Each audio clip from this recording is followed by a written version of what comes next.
Good morning, Casper, Wyoming, and YouTube fam. How goes it?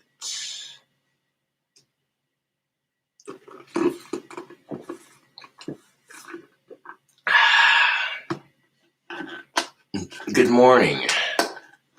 I'm gonna go collect some wand wood here in a second, but I figured I'd wake up first. So good morning, YouTube. We got some of that Baja Blast, and we got some of the stuff from last night.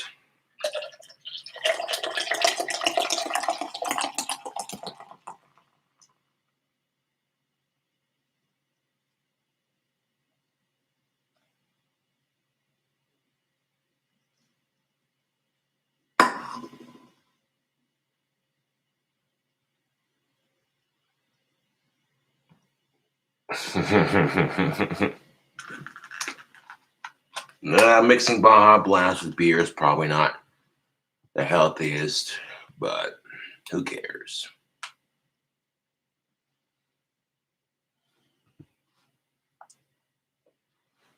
You're right. I'm not, and what you just said there, because in last night's stream, I said to myself, I had enough. When I reached my limit, I could have kept going, but I was like, I kind of want some for tomorrow. So hey, there you go.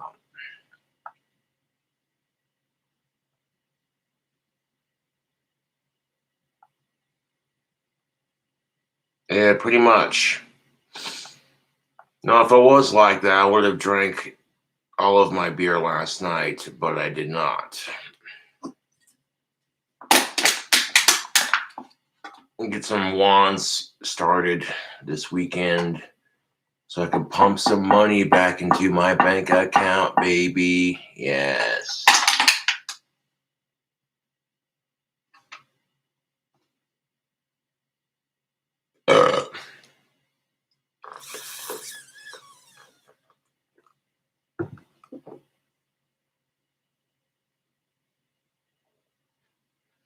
I like hard seltzer. It's pretty good.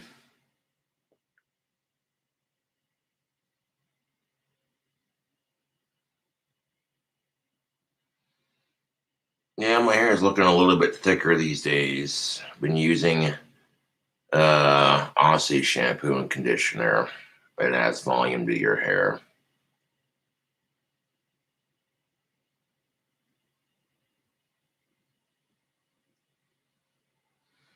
Yeah, except it's Saturday. That's what's up. Yeah.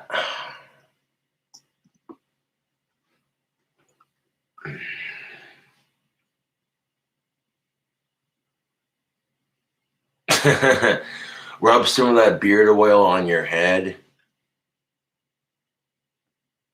No, Aussie, not Aussie. No,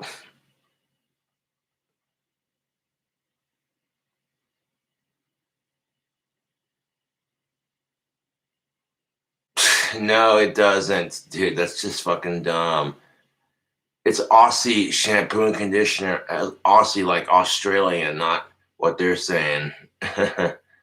Aussie with an S, not with a Z. Guys are dorks, dude.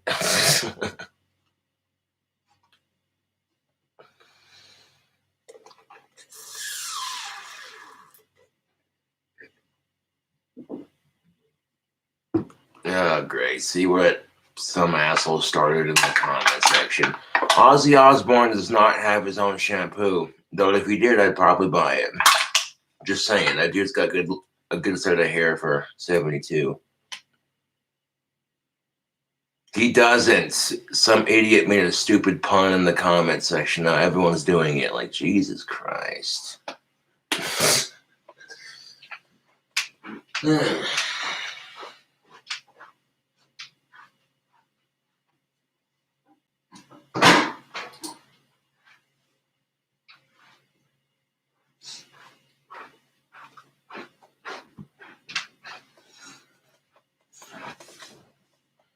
But yeah, after the stream, I'm going to take a shower and get dressed out of my PJs because I'm wearing some pajama bottoms.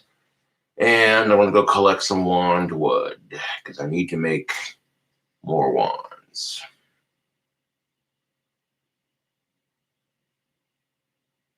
Mm.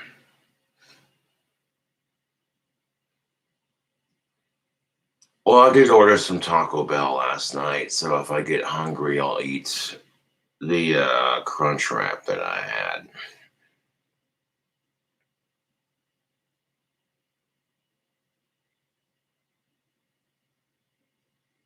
No, Aussie is Australia. Ozzy Osbourne's British. There's a difference, even though a lot of Australians descended from the UK and shit. Appreciate that.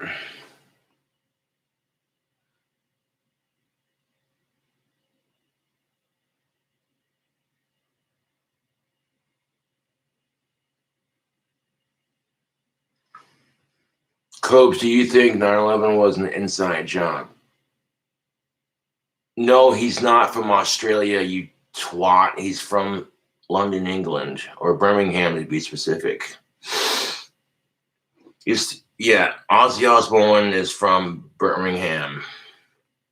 He's from England, you wankers. That would be funny if he did use that shampoo, yeah. No, Ozzy Osbourne is from England, you morons. It's possible. I don't know. 9/11 could have been an inside job. I fucking don't know, dude.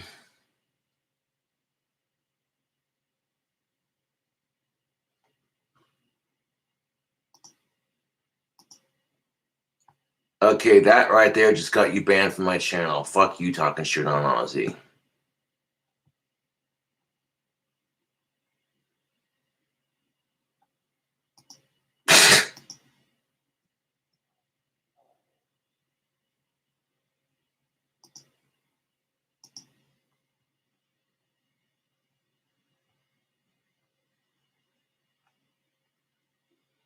Yeah, let's keep the Ozzy slander out of the chat.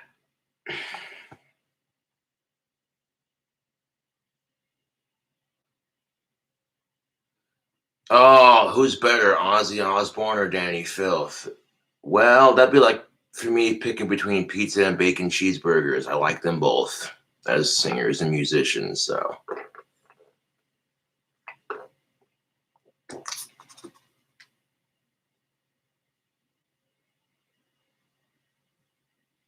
I see what you did there, Jesse Ryan. Nice pun.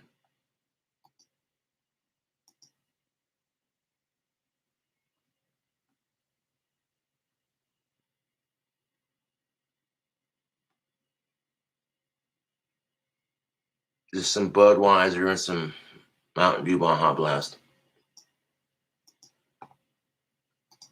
I can tell you he didn't, because if I look it up right now, bet.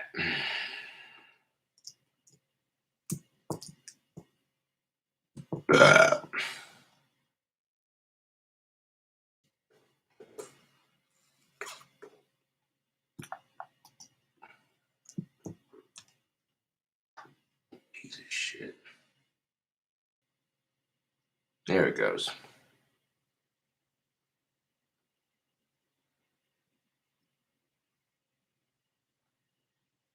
Nope, still kicking. Fuck yes.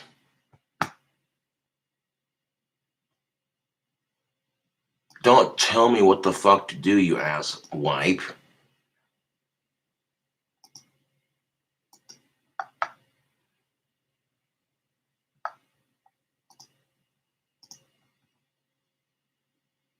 No, Danny Filth fucked your mom in the pussy, and that's why you're talking shit. No, people, if you're gonna spam my chat with bullshit, I'm just gonna ban you. You know what I'm saying? I'm not gonna respond to it. You're just gonna get banned.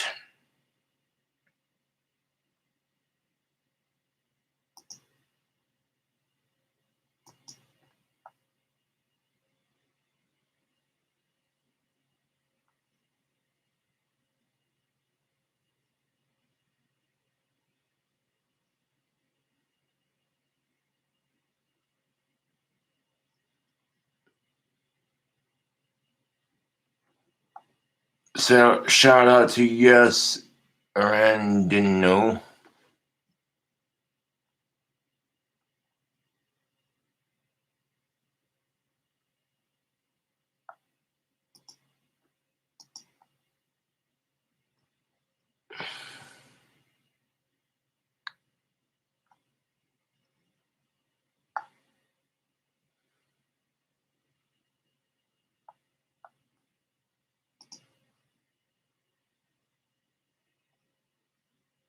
No, I appreciate people showing up to chat, as long as they're not spamming and shit.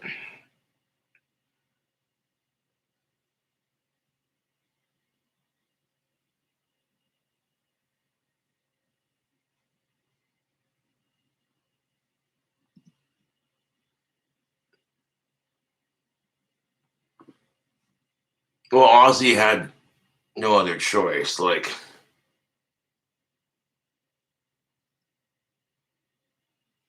I reckon his drinking was worse than mine. Are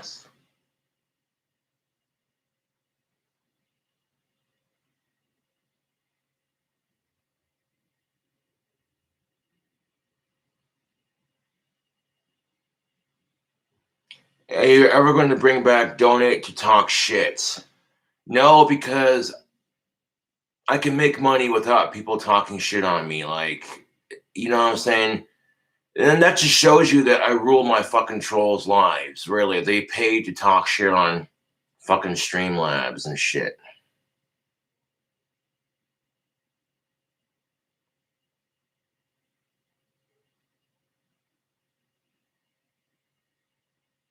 Does Ozzy still drink copes? Probably not. He might have one or two on occasion. Very rarely. I don't know, to be honest.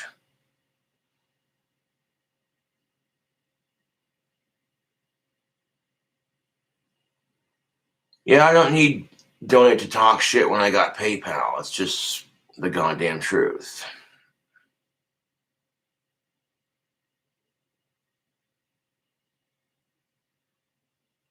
Do I like chimichangas? Yes. Oh, I'd love to cover an Ozzy song on YouTube, but I don't want to get copyrighted.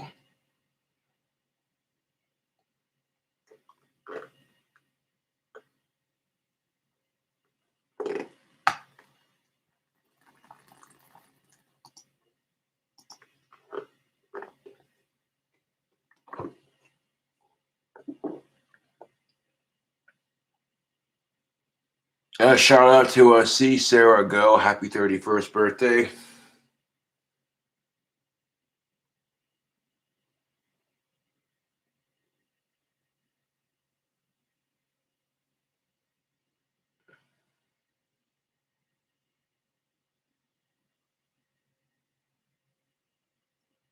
What makes wood good wand wood? Well, the stick is fresh and it literally.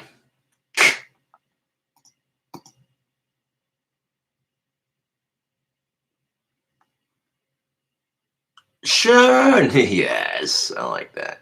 That's funny.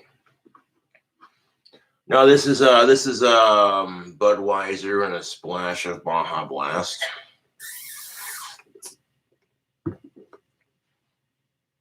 Amphetamine and Temptation, Cruelty and the Beast, Maiden. There's like three. Blackest Magic and Practice, which is off the Hammer of the Wishes album, which is four. I named. Yeah, you'll be able to buy wands when I make more.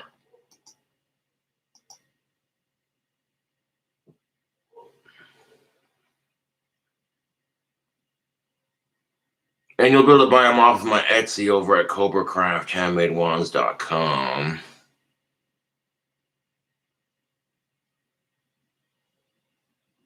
There, No Time to Cry cover is sick. Yes.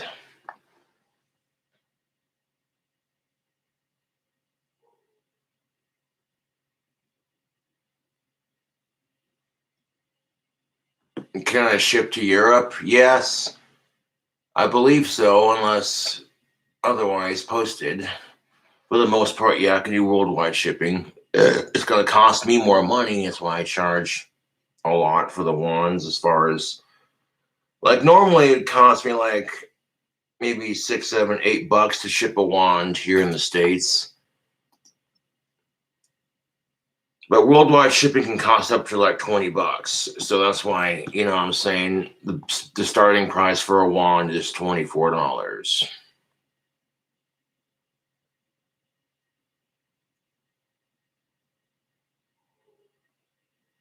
Yes, I'm aware of the fact that I'm balding, and quite frankly, I don't give a shit.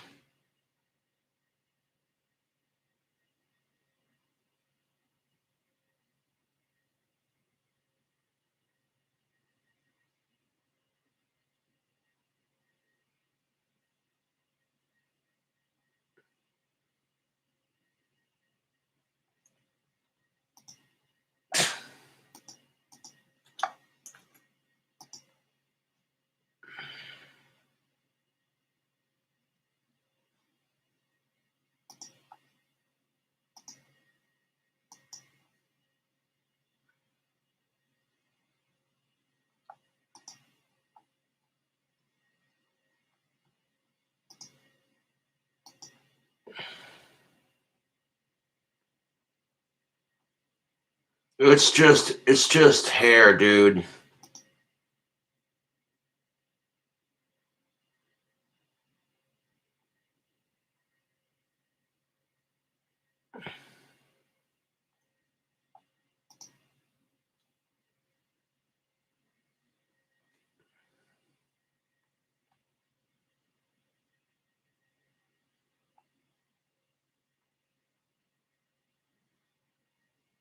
Massive troll slaying Saturday morning, you know it.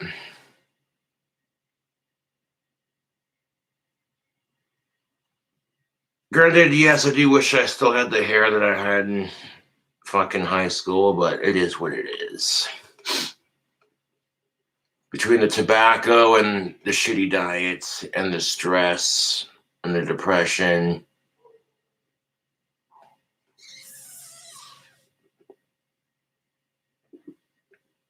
I'm sure Scotty's doing good. I haven't talked to him in a minute.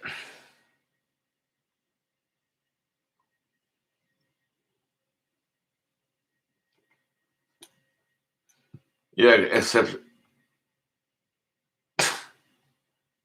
not really. I like to drink, but I don't need to drink. There's a difference. I like to drink, I don't need it. It's the truth. If I was able to cut myself off, like literally on stream last night, then that show is a lot more actually. Darth Lenny's doing good.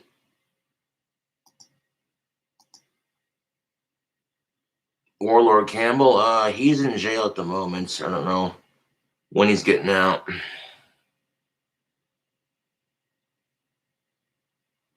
Exactly. Alcohol should be a want, not a need. Exactly. You look ill, dude, like really sick. And I don't care.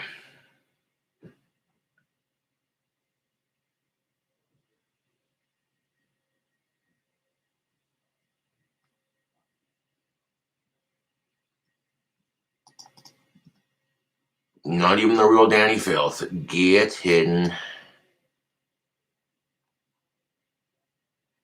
No, weed is a want, really, unless you need it for medical.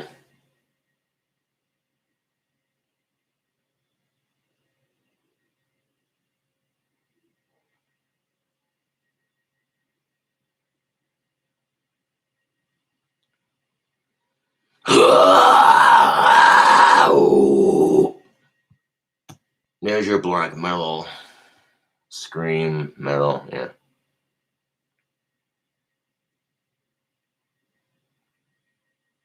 Yeah, except I'm not shaving my head, man.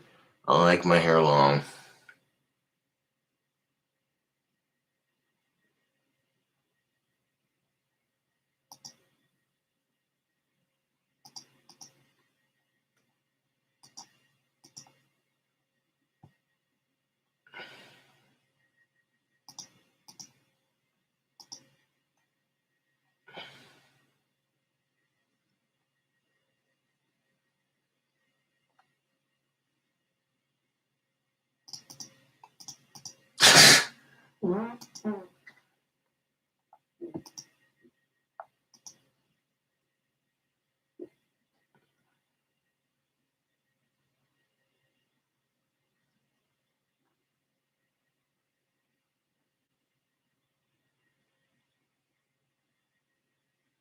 Yes, I farted.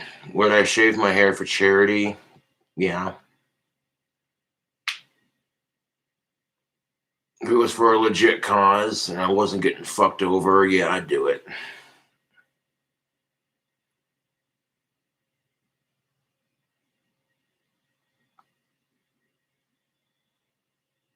Yeah, a circle of protection for foodie beauty. Sorry to hear you're going through a hard time. Josh, when are you visiting Big Ben? Hopefully fucking next summer or next spring.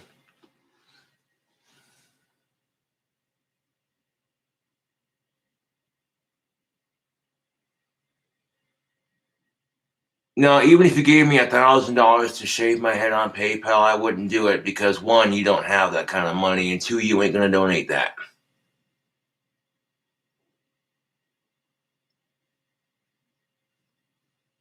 Bark at the Moon, No More Tears, Crazy Train, Breaking All the Rules, Mama, I'm Coming Home.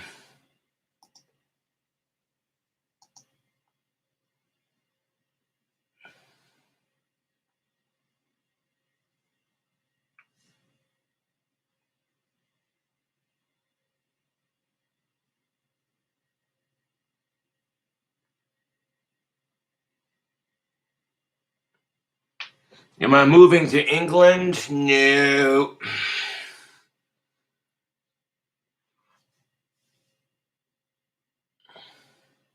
Yeah, Diary of a Madman, Same Old Desire, those are all good songs.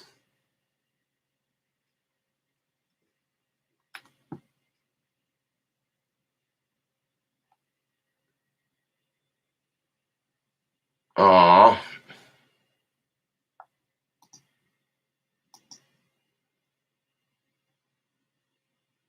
Now, if you're gonna, Big Ben is a clock tower in London, England. Mr. Crowley is a good song, yes. Now, if you're gonna hate on Ozzy or Danny Filth, you can take that shit somewhere else, man. Like, that's your opinion, and this is my opinion. Okay? Barry Manson's a good song, yes. It's Diary of a Madman.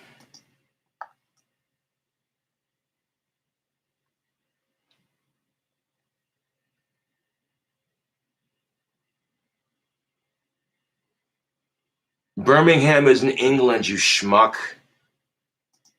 I'm aware of this, thank you. I messed up on what I said. I know Ozzy's from Birmingham. Motherfucker, I have his autobiography.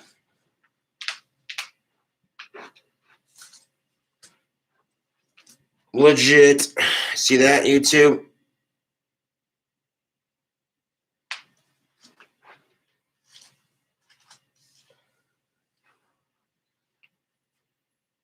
Ew, I gotta take a beer piss. Trying to be a little quiet with it.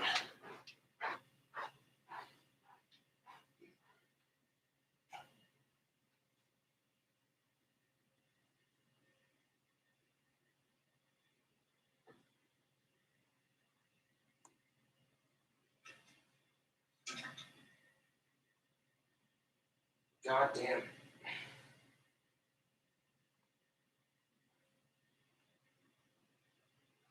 Yay.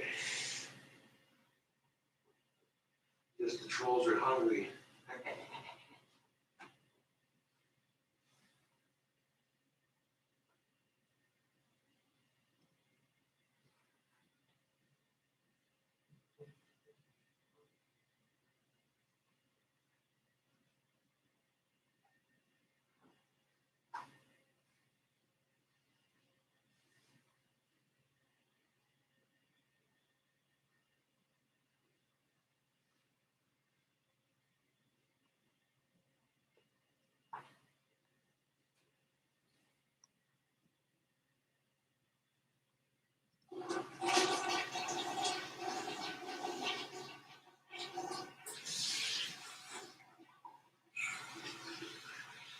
Wash my hands, my hands.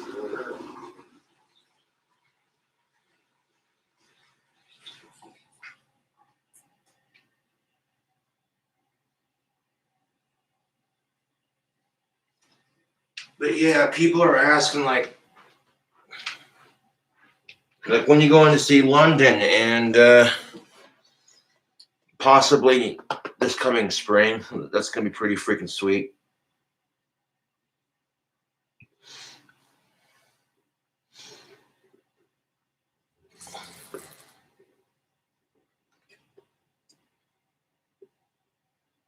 Yes.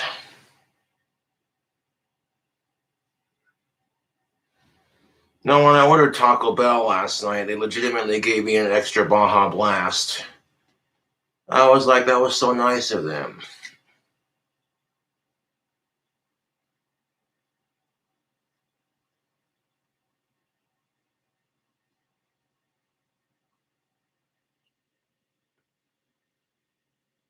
You want to hear a British joke? What kind of what kind of England town likes to have sex? I heard it was Suffolk. Suffolk, yeah. Okay, I'm busting balls.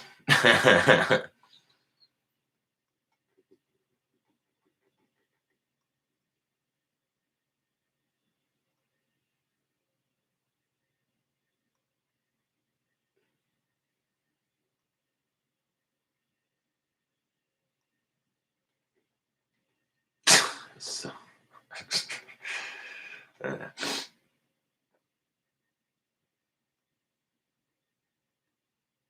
because Suffolk it almost sounds like they're saying the F word in it. It was a joke. I don't mean anything by it.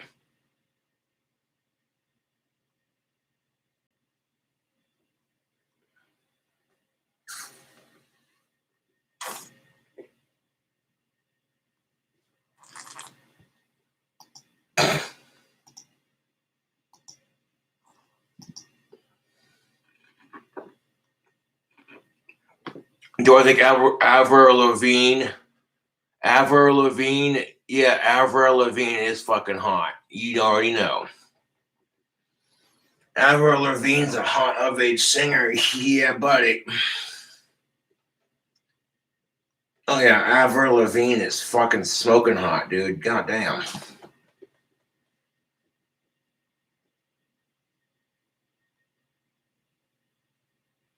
Avril Lavigne, yes. There's no one behind me.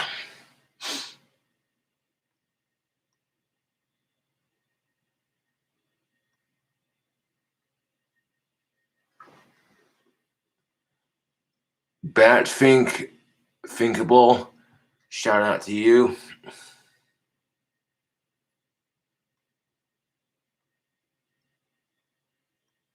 Oh yeah, Britney Spears is hot too.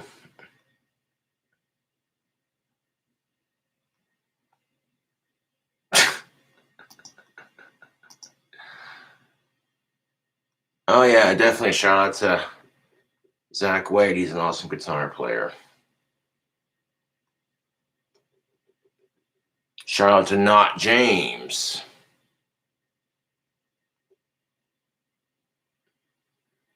Would you drink Britney Spears' piss, Cubs? That's disgusting. I mean, Britney Spears is hot, but that's a little weird. You know what I'm saying?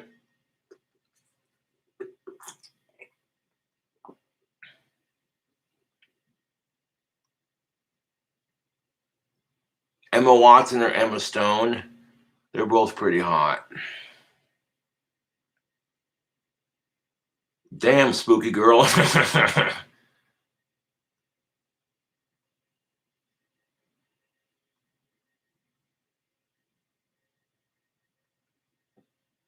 Well, that's what's up, Uncle No. Happy 35th birthday. No, P is for flushing down the toilet, you sickos.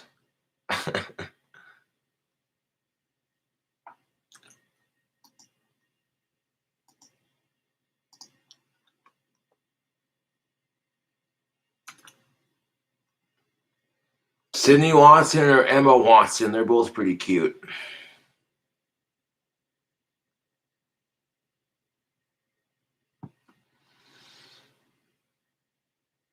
Should we do another hour-long stream? Why not?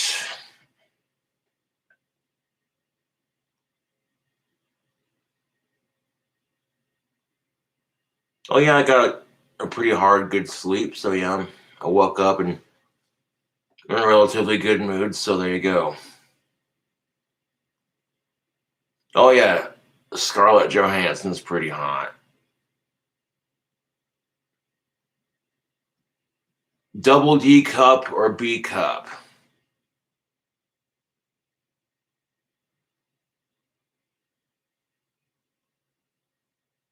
Now, if they're big enough to squeeze on, I ain't complaining.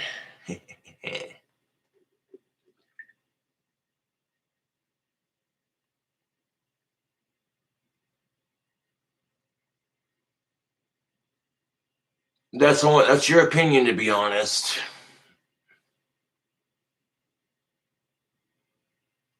Who's your favorite woman, Cobes? Don't really have one, to be honest.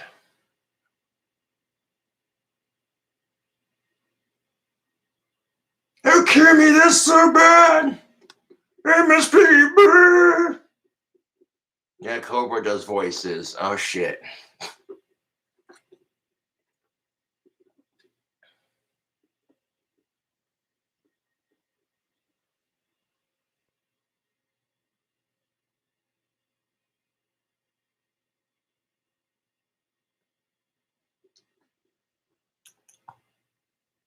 Except I identify as a man, cis, white, of age, goth, bad boy.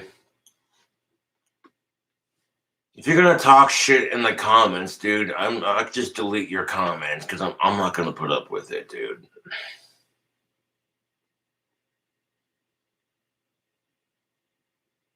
Where's Darth been at? Just doing his thing, working.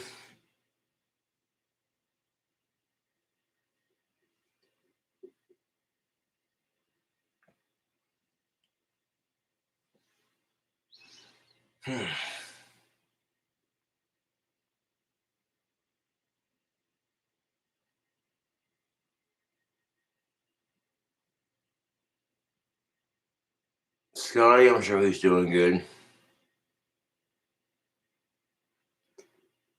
Yeah, they didn't say nothing about vaping indoors.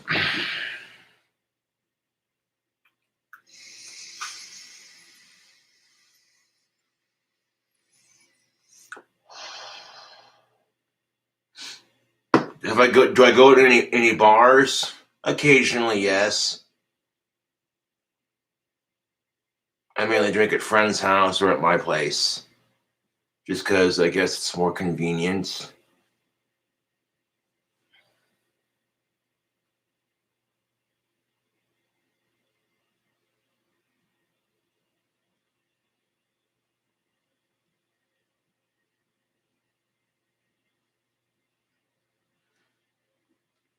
What about a strip club?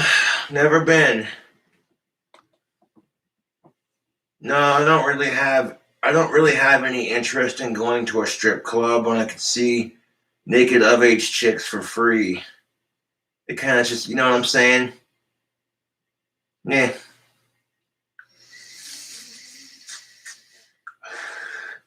No, going to a strip club would be fucking torture, man. If you haven't had a hot of age girlfriend in 3 years, let alone the sex to go with it, that's just fucking torture. That's like holding a raw fucking steak in front of a dog and holding it close to its nose and watching it drool like, you want the steak? Jump higher, Fido. Oh, no, can't have it.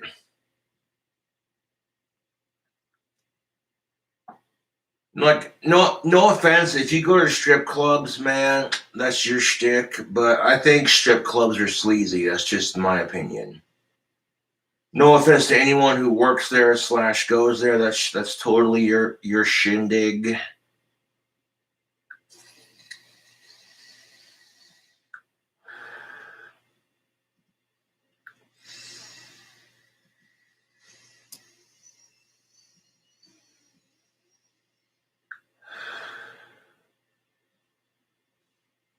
I mean, like, I'm not gonna lie, if a friend, like, forced me to go, like, we're gonna go have a beer at this strip club, whether you like it or not. Okay, whatever.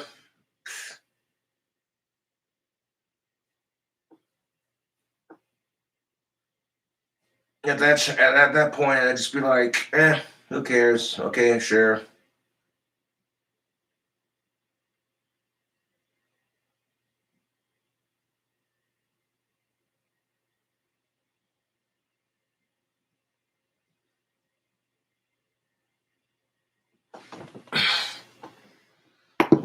And quite frankly, I don't give a shit how long my dry spell lasts.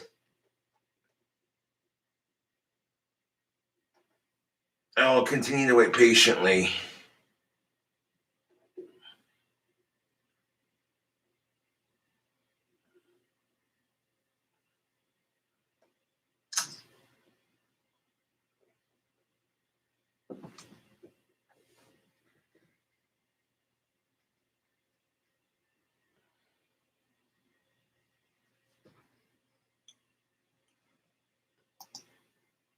I could be on my goddamn deathbed,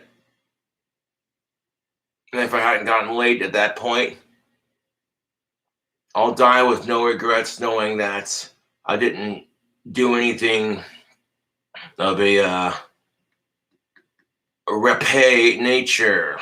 You know what I'm saying? Fuck rape.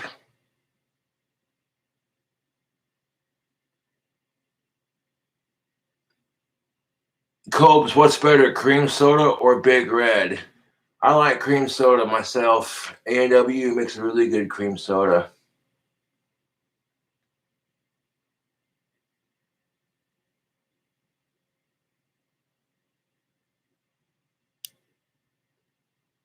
Do I watch any sports?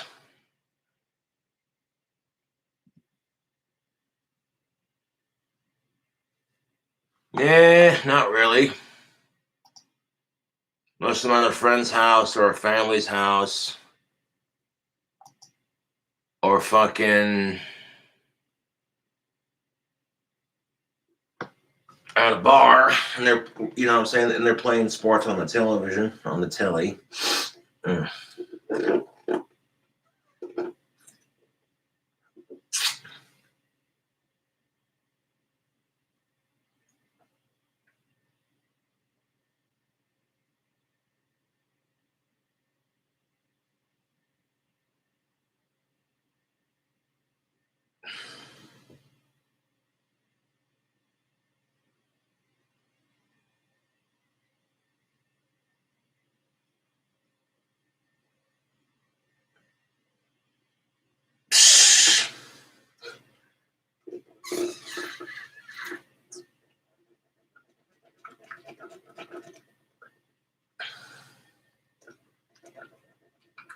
I'm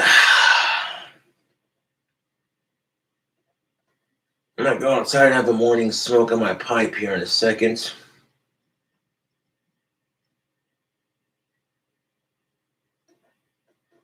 Gonna have to get to throw on my bandana, my spikes, and my pie hi hat. Like, how does Cobra achieve his look?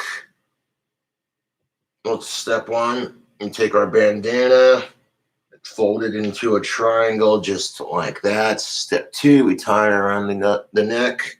All cowpokey cowboy status, just like that. Kind of stretch it out a little bit like that.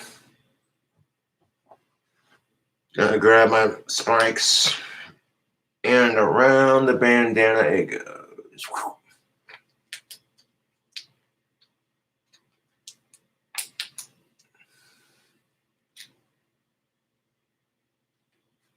Just like that, ladies and gentlemen.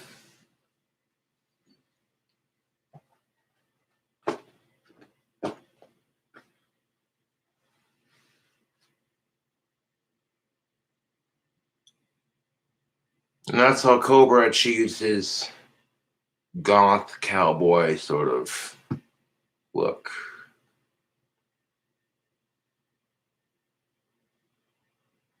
Oh, I wash my clothes. When my basket gets full of laundry, I do it.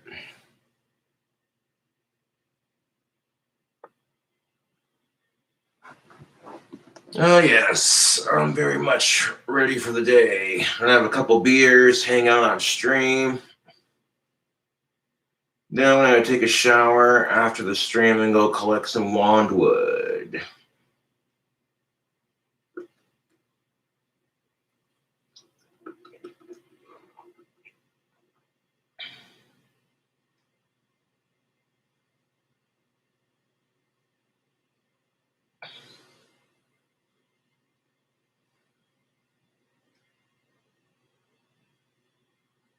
I got to get my bike tire fixed, man. Summer's almost over and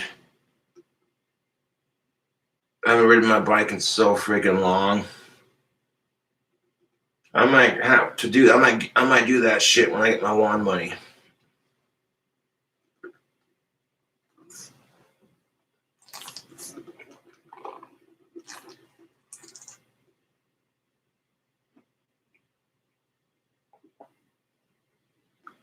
Well, when I take it to the bike shop, it's cost me more. I'm serious.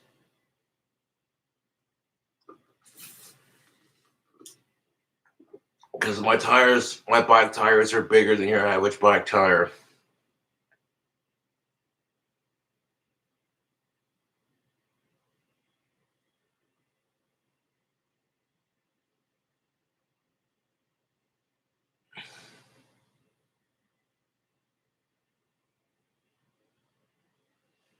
Because my fucking bike takes a custom tube that only the bike shop I got it from has.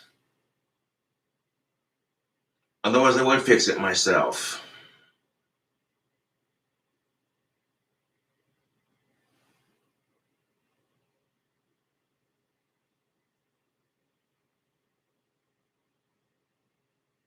Because I don't have a bike pump or an air compressor or some slime for the tube.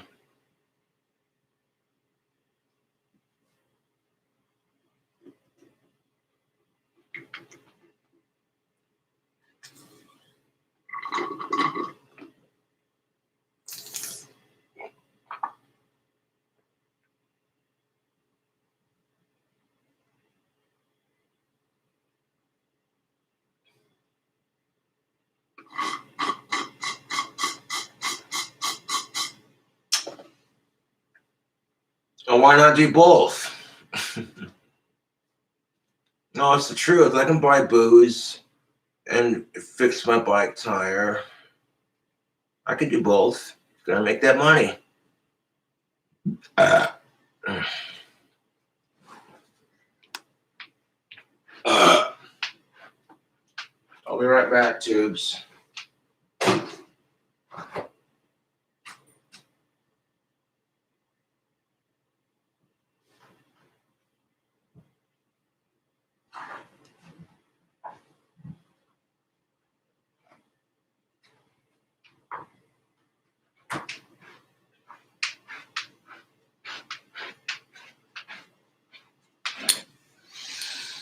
Yes.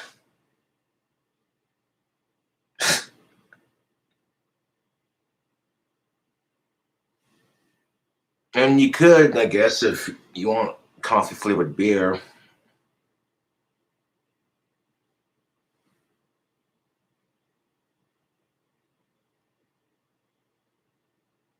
Who is this guy? Me?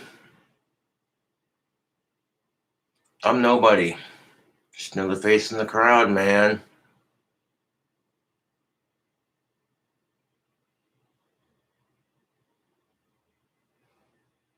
Check PayPal.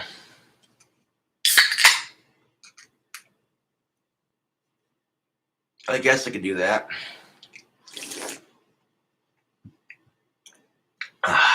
My account's in the freaking negative, and I need to put money back into my bank account.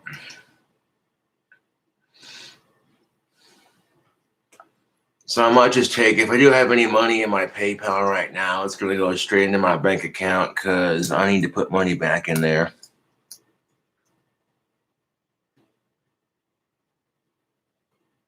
Ugh, I hate using the bathroom on stream, to be honest. But when you gotta go, you gotta go.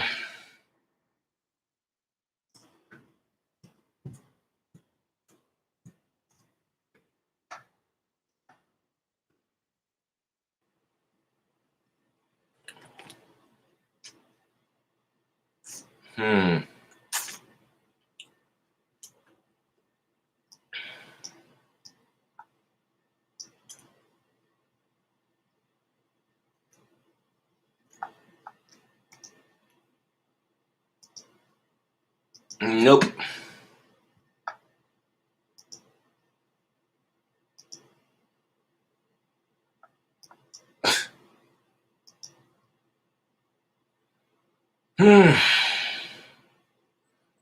You want my best advice for dealing with loser ass trolls? You just gotta ignore them, man.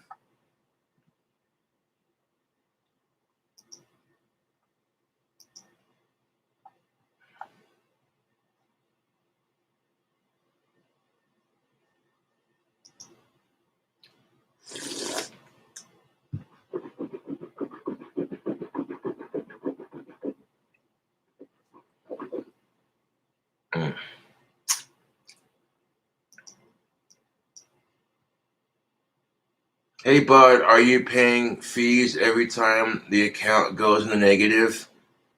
Yeah, that just ends up being money going to the bank. So,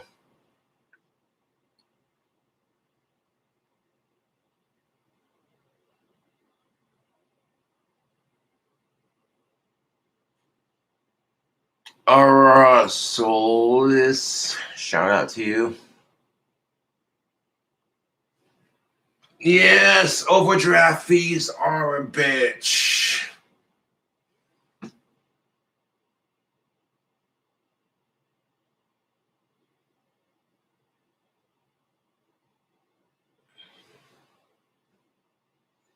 But I'll get some more of them wands made for Etsy, and then it won't be an issue.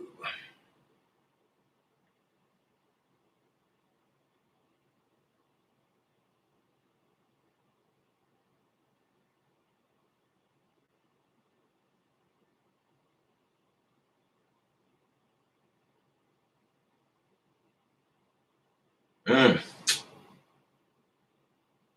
Angry Orchard Peach Mango. Oh, that is just delicious, YouTube. Real talk. I get so tired of people calling this shit like this a girly drink or a pussy drink. It's like, shut the fuck up with that toxic male bullshit. No, it's the truth. You wonder why fucking women don't like men or like don't trust us because we're doing shit like this. You know what I'm saying? It's the truth.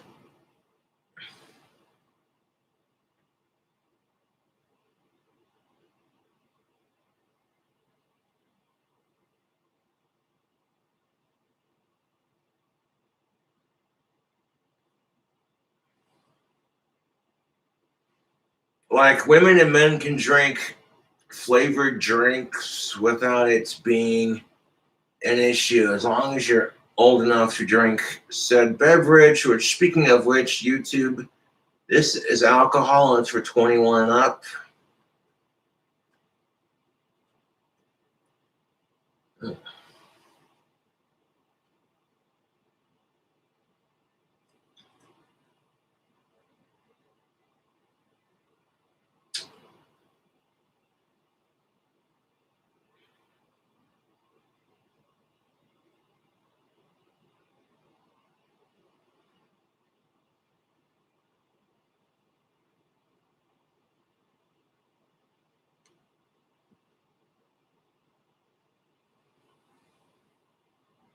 YouTube,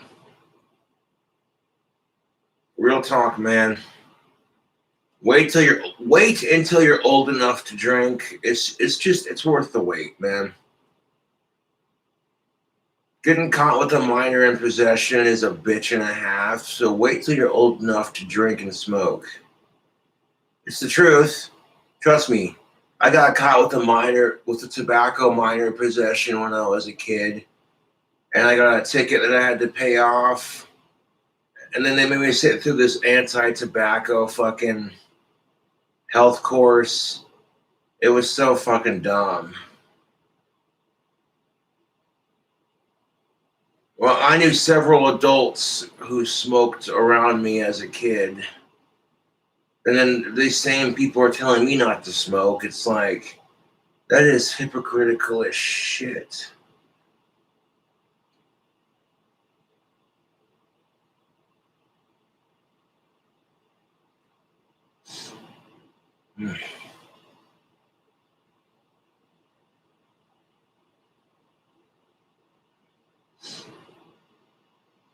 No, dude, when I was a kid,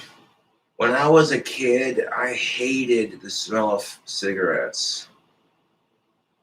But once you try your first cigarette, you're pretty much hooked. That's how addictive smoking is, YouTube.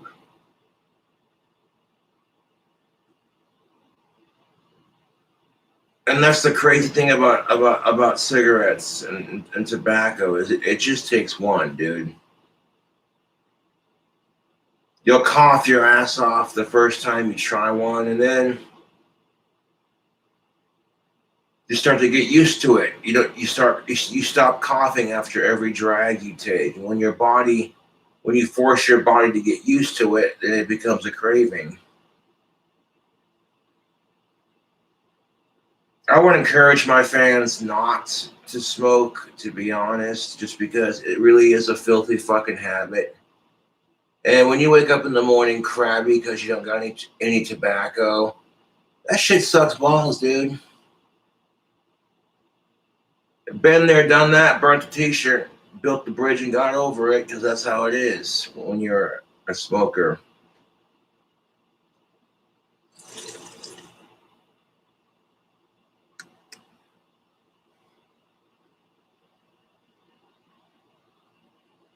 Yeah, I don't care if tobacco kills me, to be honest. Winston Churchill lived to be 90 years old smoking cigars.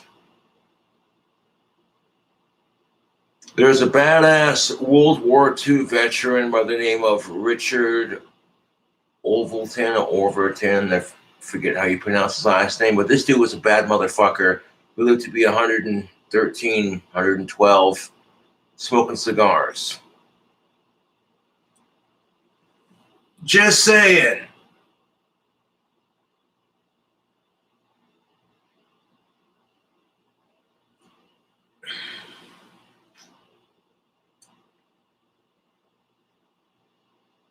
No, I really didn't care that Richard Overton went to church and he's a churchgoer. That's his choice. That was his choice, I should say, because he passed away. But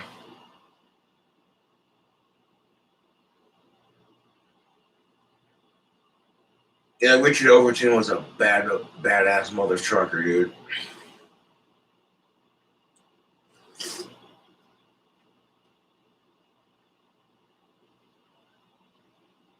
They would drink whiskey and smoke cigars and just tell it like it is. From that generation of badasses, yeah, buddy.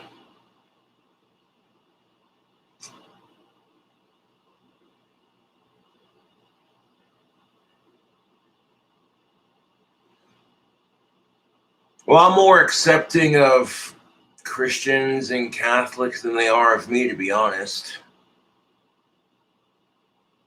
I kind of have that reputation around town as being the Casper witch or that one goth dude, that one goth Harry Potter looking motherfucker, or the satanic asshole.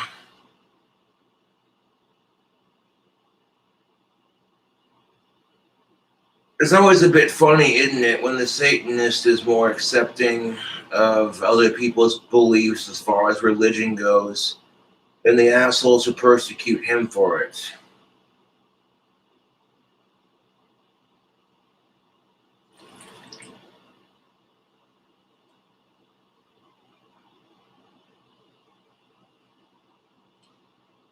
I want to just keep living my life to the fullest and doing what makes me happy. Drinking, smoking some tobacco, the occasional puff of weed. Just keep going. You know, I don't know how long I'm going to be on this miserable fucking planet, but I cherish life, even when I get depressed and down in the dumps. Life is precious, YouTube, and it's just fucking amazing how quickly life goes. It really is crazy how life goes, like how fast it goes. Uh, uh, mm. It's funny because I ordered some Taco Bell last night and I passed out in my chair. I woke up at like 4 o'clock in the morning and I'm like, oh shit. Went outside and legit, there it was. The Taco Bell was cold from sitting in front of my door for so long, but I still ate it. I got me a Crunch Wrap Supreme for later. So yeah, when I get done collecting sticks to make into wands, come back up here and have a lunch break. Much on it if I'm hungry enough. I'll eat that Crunch Wrap Supreme and have a beer to go with it.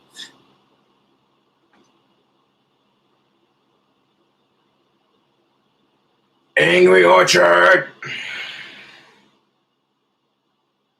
Have you know really grinds my gears? These overly sensitive fucks.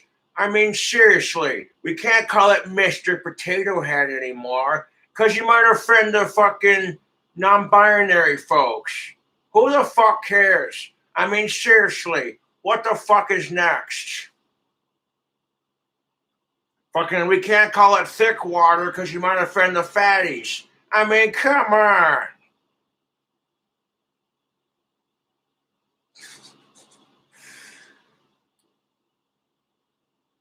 Yes. I'm not gonna lie, I'm a fan of Family Guy, and I do a pretty good Peter Griffin impersonation. And I mean, like the dude who does the real life Peter Griffin is freaking spot on, and the chick he's with sounds and looks just like Lois. Like, damn, dude. I kind of want to send the real life Peter Griffin some of my tactical soap and see what he thinks of it. Hey Lois, freaking sweet! I got some of this tactical soap.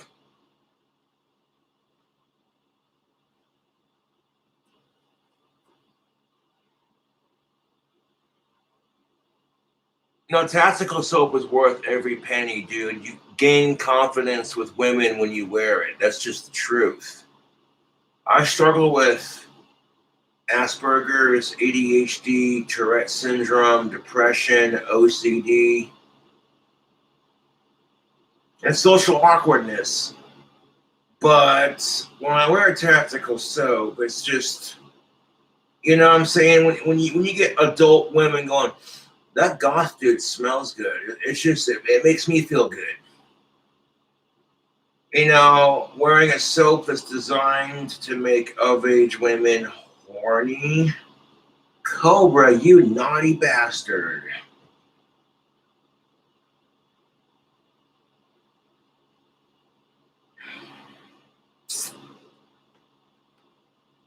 Now, just because it makes women horny doesn't mean you're guaranteed to get laid. The rest of that is on you, my dude.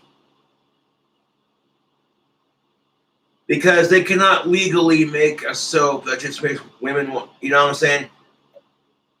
It's the truth. They cannot just make a soap that makes women want to fuck the shit out of you just instantly every time. That'd be super illegal. That's why the tactical soap it has that effect, but it's very, very, very, very subtle.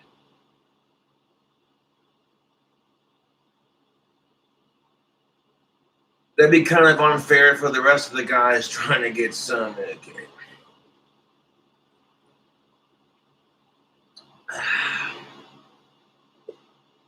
No, it's the truth, man. I be handing out tactical soap left and right. To my mom and dad, to my grandparents, to aunts, to uncles, to friends. I'm very passionate about the Grondike soap. It is truly amazing. It's awesome soap, dude. Listen, the soap I shower with is the shit. Making fun of the squatch. Yeah. And look, I even did a side-by-side comparison. I'm like, here's the Dr. Squatch soap, and here's the tactical soap. The Dr. Squatch soap is like a couple inches smaller and costs more fucking money. It's like, ew, dude.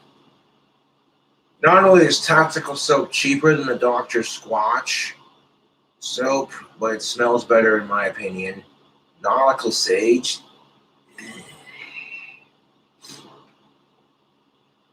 Fucking Dr. Squatch is just, dude. If you wear it and that's your shtick, hey man, no judgment here. But I'm a very proud and stubborn affiliate for tactical soap, mind you.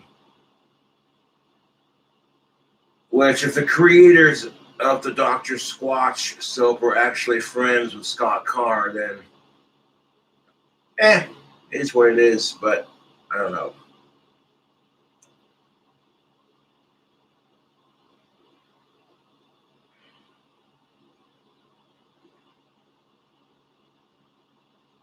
No, my latest tactical soap commercial that I did here in this apartment, fucking last time I checked, had over like 5,000 plus views.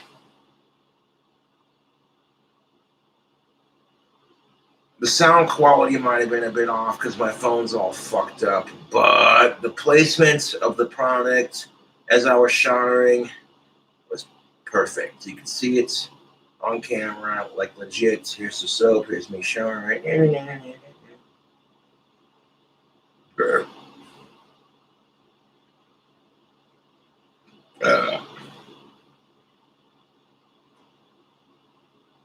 Angry Orchard hard cider peach mango flavor. It's got peach, mango, and apple. This is basically adult apple juice. Yes.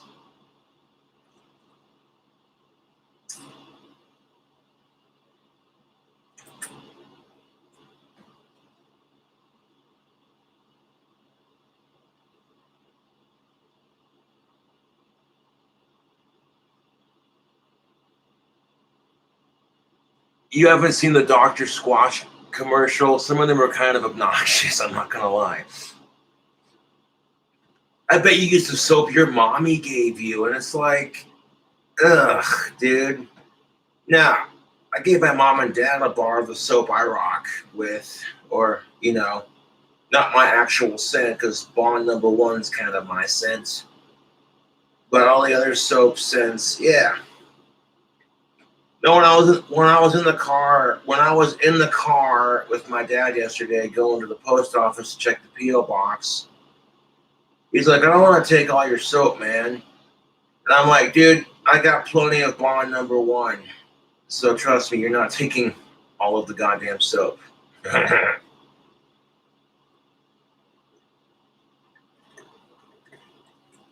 And a quote from my dad, this soap smells good. What was it? The orange scented tactical soap, the orange bar. I think what was that? I'm gonna look that up real quick. So I don't want to get it incorrect.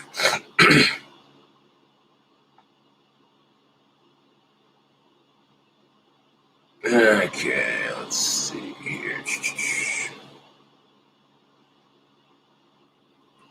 Yeah, I cannot thank George Bruno, the Sultan of Silver, enough for recommending tactical soap. Like, this stuff is just, it's awesome. Oh yeah, Maverick number 2. My dad said that stuff that smelled literally like the beer he drinks. Orange, citrusy. Now, Bond number two, it has the scent of like pine trees, you know. Let's see. Durden number two has a more mature scent. Very, you know what I'm saying? It smells like whiskey.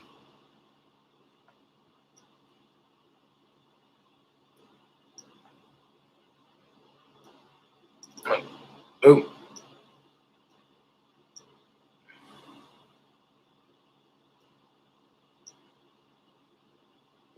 let me pull up my my affiliate link and I'll drop it in the chat.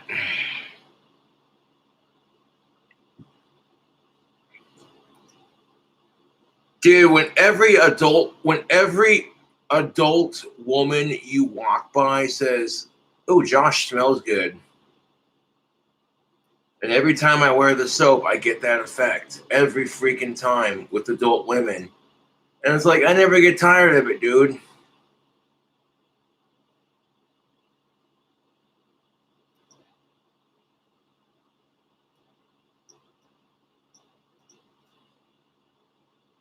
I'll post the affiliate link and the coupon code, baby.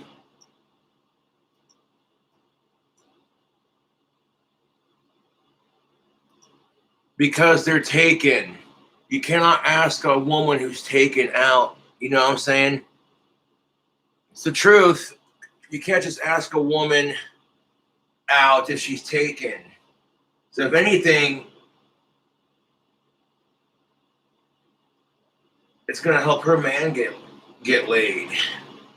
She kisses away from my pheromone, so gets her estrogen going, and it just builds up and builds up. Then boom, she releases that on her man. You see what I'm saying? That's why tactical soap rocks. Smell like a rock star with tactical soap. And then with coupon code King Cobra, you can get 15% off your next order. You people keep using that coupon code. Eventually, it'll be 20% off. Yes.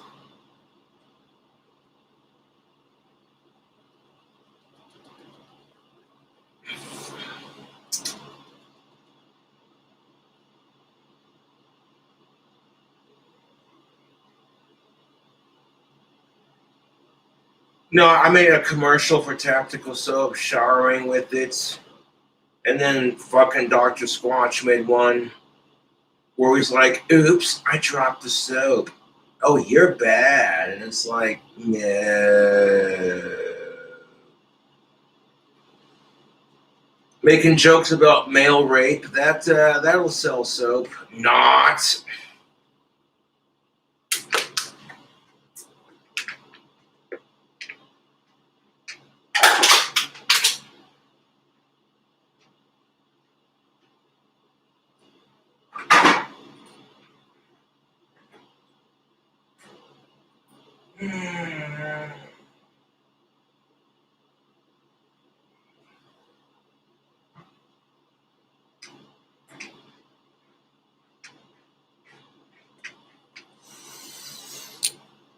You know, if the whole drop the soap thing happened to women, you wouldn't be allowed to joke about it. That's just the goddamn truth. But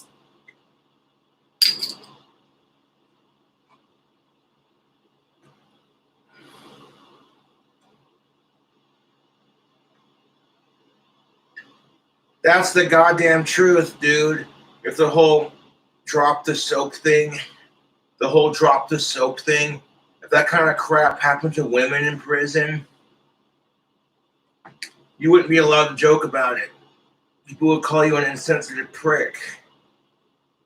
But if you joke about men getting, you know what, no one really says shit because how is it rape when all men want, all men want is sex, and that's the kind of fucking bullshit that pisses me off.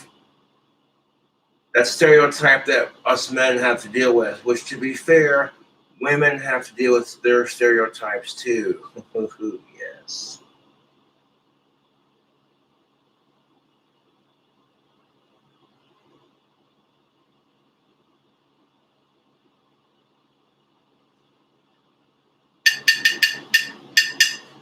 Now, if it's inappropriate to make rape jokes about women, it should be equally as inappropriate to make rape jokes about men. That's all I'm saying. That's called gender equality, and it's what I'm all about on my channel. If men are allowed to have sex without being judged, then women should be allowed to have sex without being judged.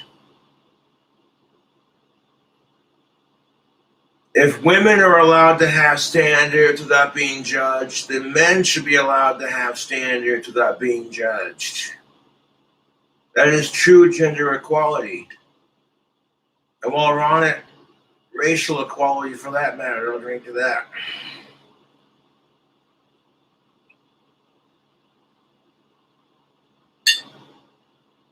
If it is super wrong for white folks like myself to be racist, then it should be equally as reprehensible for other races to do it. I mean, to be fair, no one's going to say shit when a black dude is racist towards a white dude because of the whole how blacks got treated sort of thing.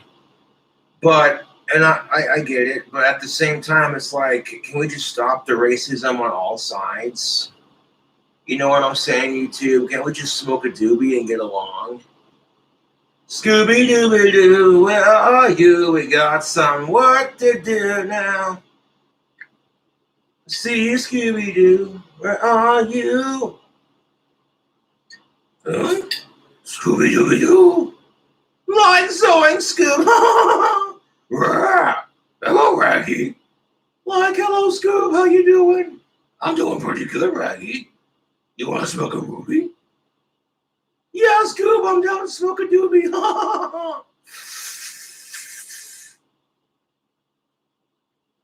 What you smoking on, Raggy? Like, Scoob, I got some of this Mystery Machine OG Kush. And then I mixed it with the Scooby Snack OG Kush. Man, this is some good shit. You got a salad joint, Raggy. Yeah.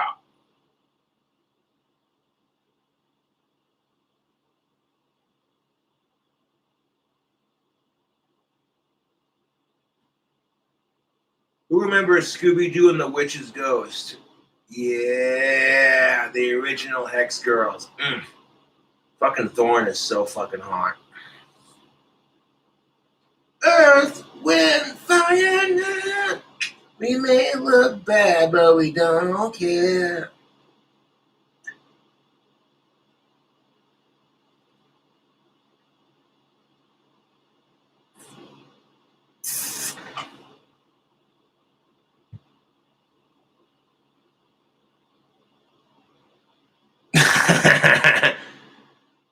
That's funny, Parker Jackson.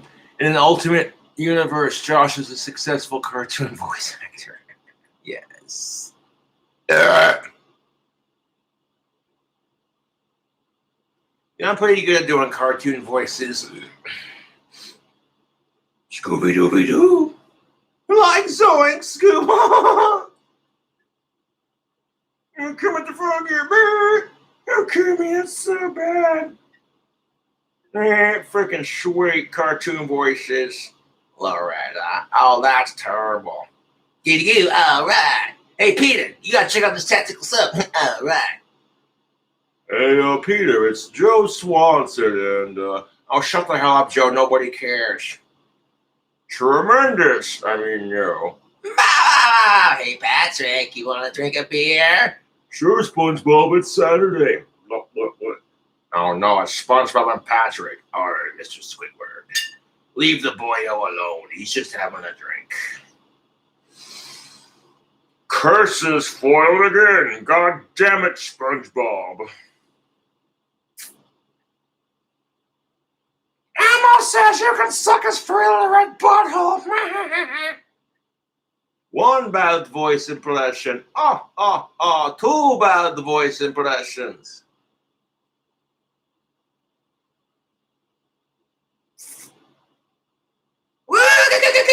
Yeah! I'm Dr. Rockstone, the rock and roll clown. I do cocaine. Oh man, this comes to be hilarious. I believe that's what's known as free balling.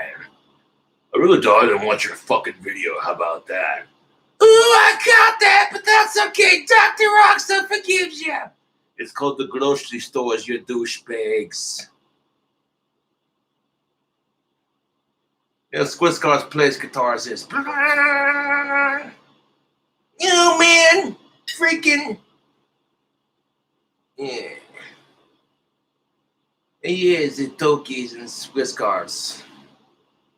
Hey, businessman, what you do for a living? Sell shoes? Yeah.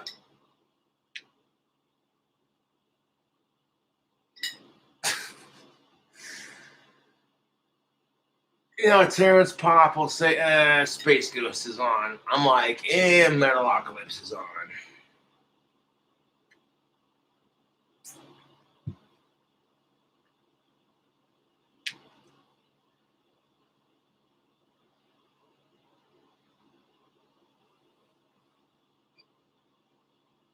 Yeah, Toshi, with no offense, Toshi, but like your clown buddy's gotta go. Yeah, man, he kind of just brings the party down, you know? Like he's always doing coke and he's just, he's really fucking obnoxious. Oh, come on, he makes me laughs.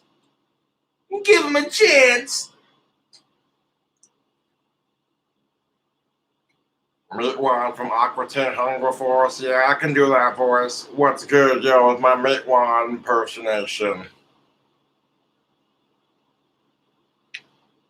Why so serious? Let's see a smile on that face. You know, I got these scars. I broke the beer bottle across this fucker's face, and I dragged it across. He says, why don't you smile more? So I said, psh. How's that for a smile? I'm Roger the gay alien. Oh, Stan, you gotta be nicer than that.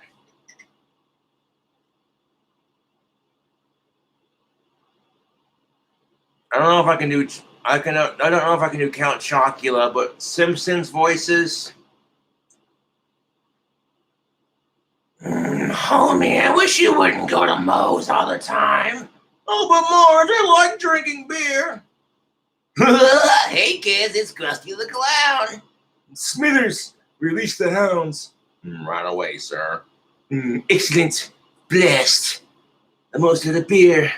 Might you grab another one?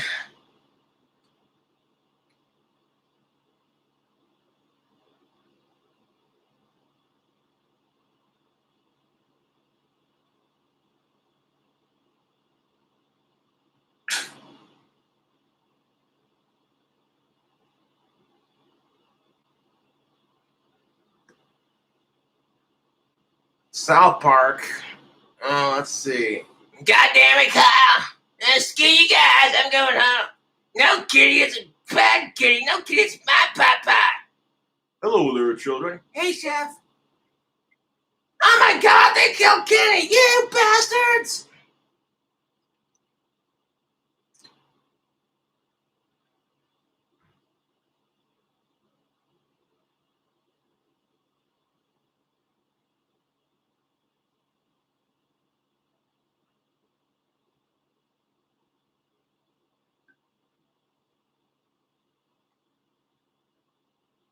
Yeah.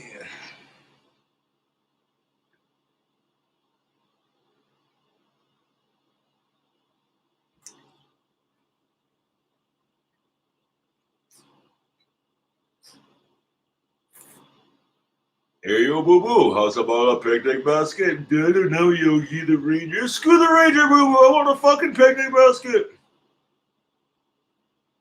Where's the kaboom? Marvin the Martian. I'll say, Foghorn Leghorn. I'll say, suck my cock. Goddamn trolls. I'll say, goddamn trolls.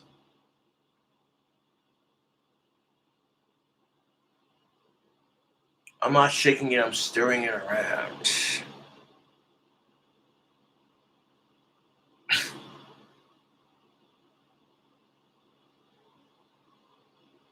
Yeah,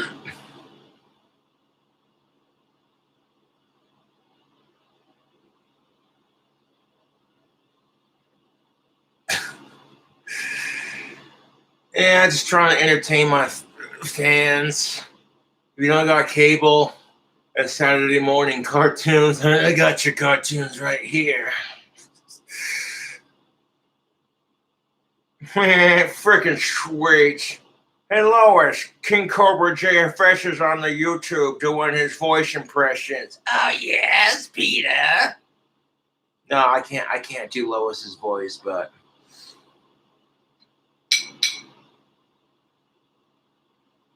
hey Morty, wubba dub dub dub. Hey Morty. Ever since I got tactical soap, I got this Maverick soap, Morty. Women love the smell of me, Morty. You gotta check it out. I'm Maverick.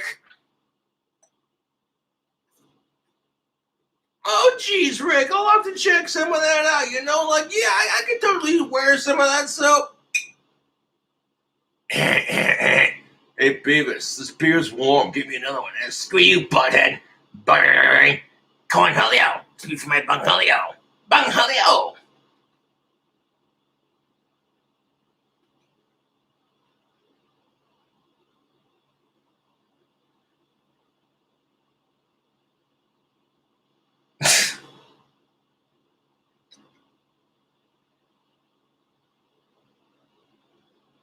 Imagine wasting your life watching this. So if you feel like it's a waste, I'm going to hide you from my YouTube channel. So that way you're not wasting your life. Get some help, dude. Yeah, Skeletor! Matty, do something!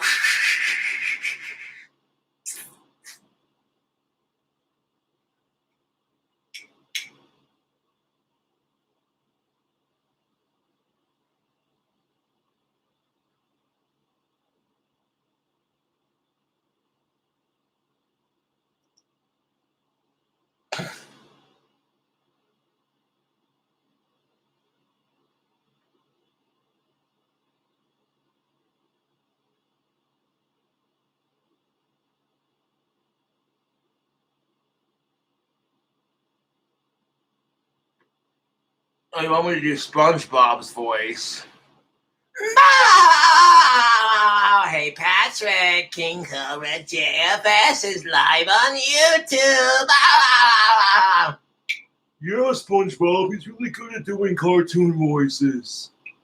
Oh no, it's SpongeBob and Patrick. What the fuck do those losers want? Fuck you, Squidward. Your clarinet playing sucks. Barnacles.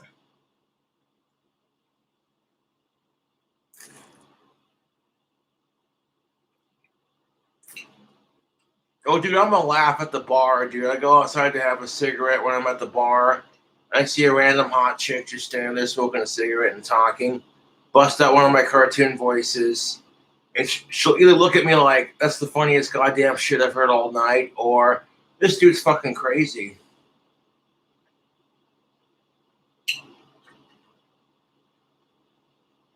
Normality does not exist because each person's definition of normal is different.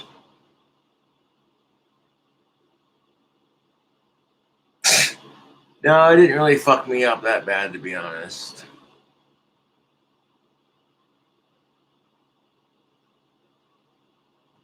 That's horrible.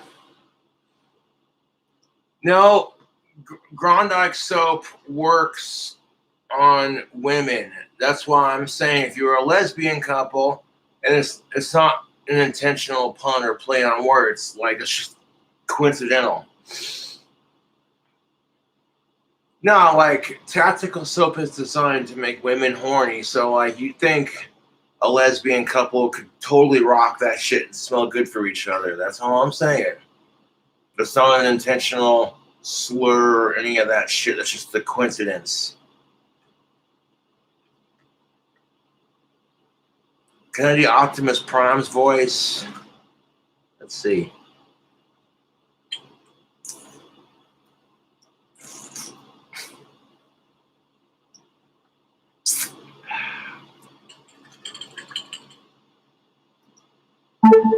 Optimus Prime soundboard.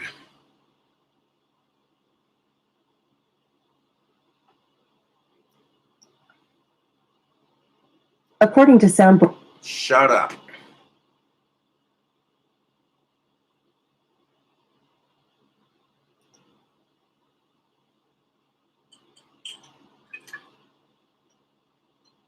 My name is Optimus Prime. We are autonomous robotic organisms from the planet Cybertron. My name is Optimus Prime. We are what he said. But you can call us Autobots. But you can call us Autobots. For short. For short. My name is Optimus Prime. We are autonomous robotic organisms from the planet Cybertron. But you can call us Autobots for short.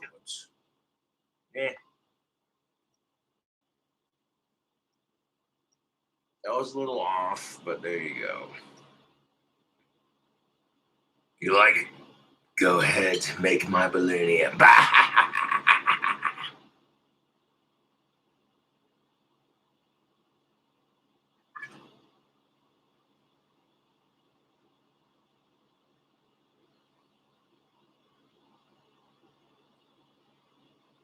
Hey, you know what? I'm having such a good time entertaining my fans with the voices. Keep it going for a little bit longer. But then I do eventually gotta get off stream. Yeah, you like it? Yeah, it's Beetlejuice. Hey, babes. Yeah. Beetlejuice, Beetlejuice, Beetlejuice.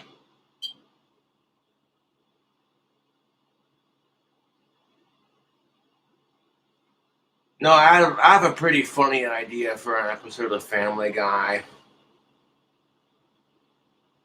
Where Peter and Quagmire get into a bet where Peter has to lay off junk food and Quagmire has to abstain from sex, which means he can't masturbate or anything. And what ends up happening is Peter gets really skinny and Quagmire gets really fat. And they're constantly trying to fucking tease each other with food and sex to fucking get them to break the bets. Then Brian, Chris, and Stewie are working on a classic car. And then Meg finds a potential boyfriend.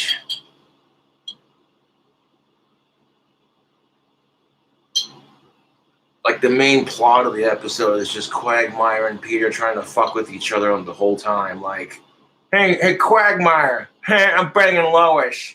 Oh, God damn it, Peter. Yeah. Oh, my God, Peter, you've lost so much weight. Yeah. Oh, God damn it.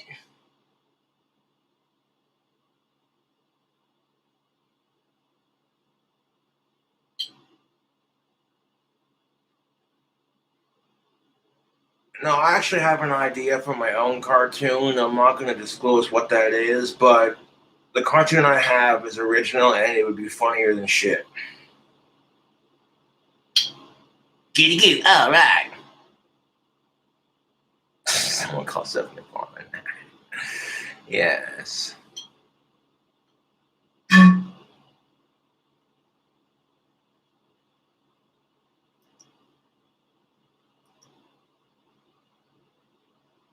You don't even realize you get banned from the channel.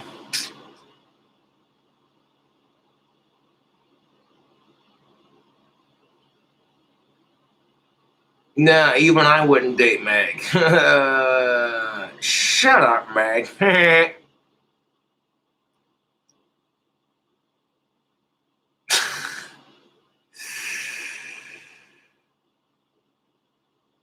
No, he didn't. He's still kicking.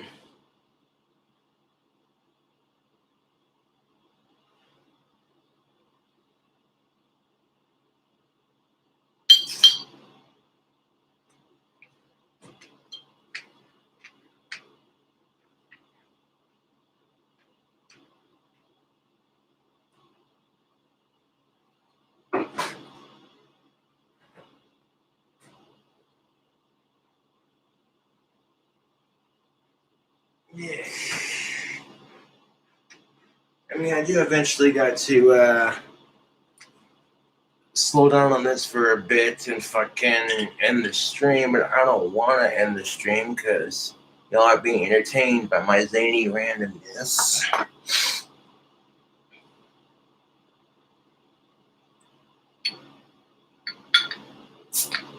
Drain that, Cobra. Yes. Sam Adams presents Your Cousin from Boston. Yeah, go Sox.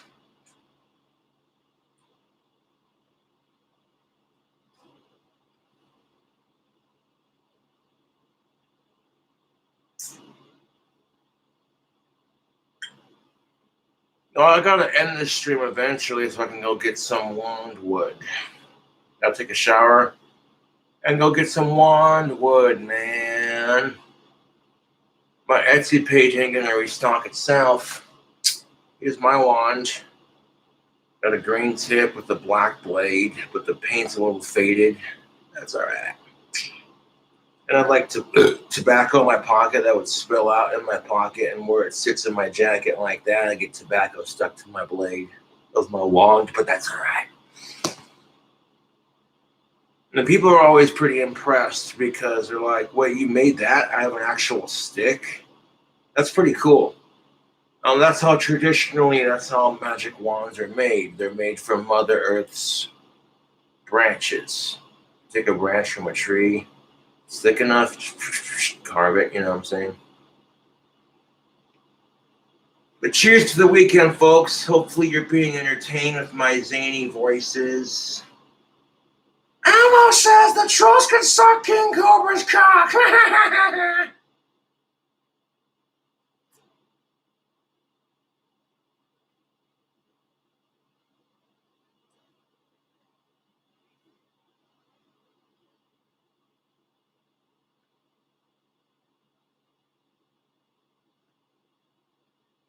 And you can talk all the shit you want to talk. I'm doing my thing and y'all are jealous of it.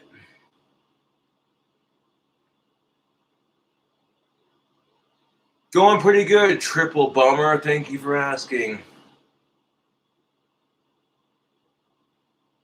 Triple Bummer says, glad you're streaming again regularly. Yeah.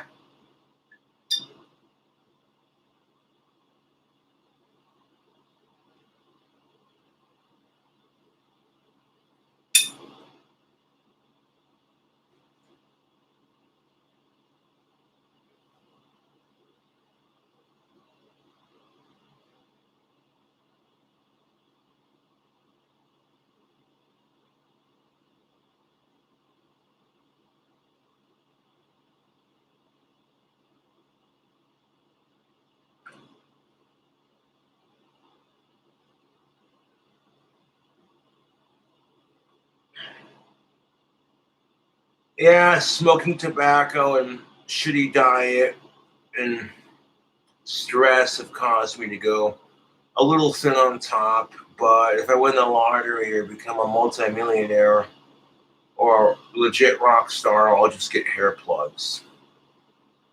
Like I said, man, it's just fucking hair.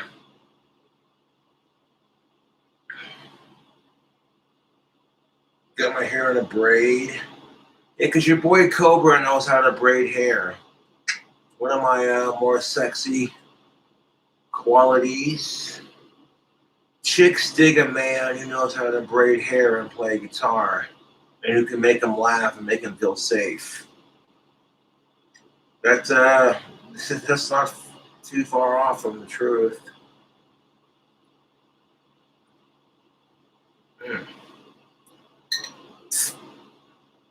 Dude, Samuel Adams cherry wheats, fucking delicious.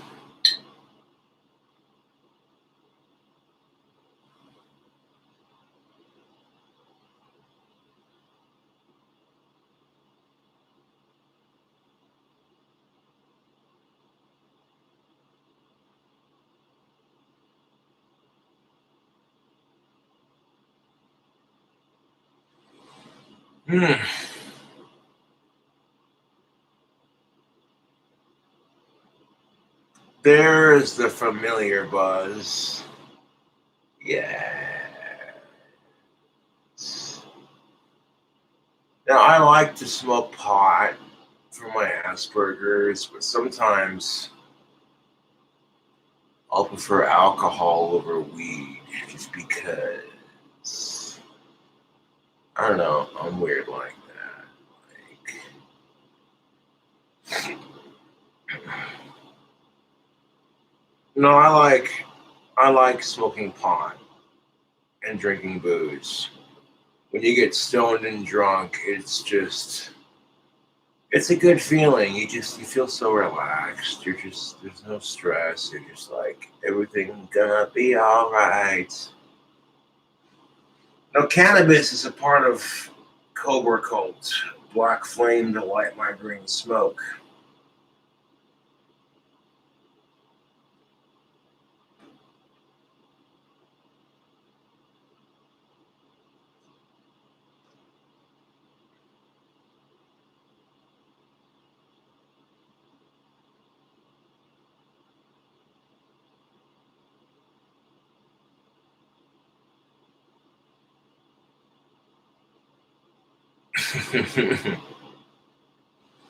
I'm not gonna smoke actual cannabis on stream until it is legal in Wyoming.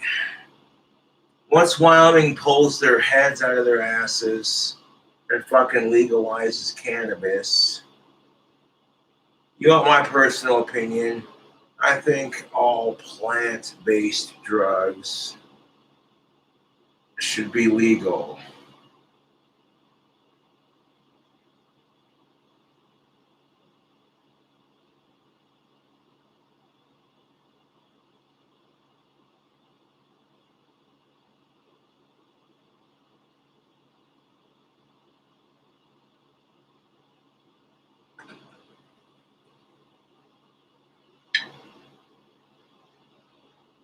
Like, there are plenty of people who do these things, and it doesn't control their life.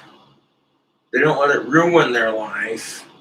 The whole stereotype for that kind of scene, to be honest, it's sad because it's a stereotype.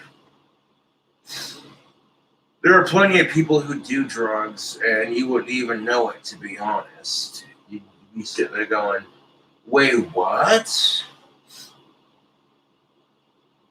I mean, alcohol is a drug in every sense of the word. It can be addicting. It alters your state of mind. And it makes you feel good. So, yeah.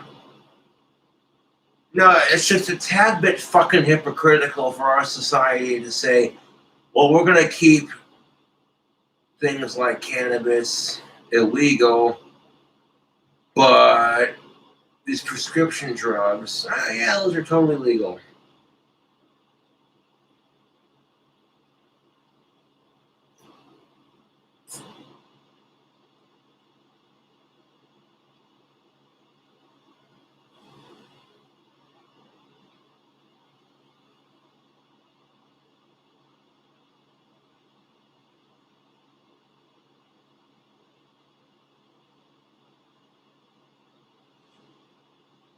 Like these Oxycontins and whatever else, fucking morphine pills, muscle relaxers.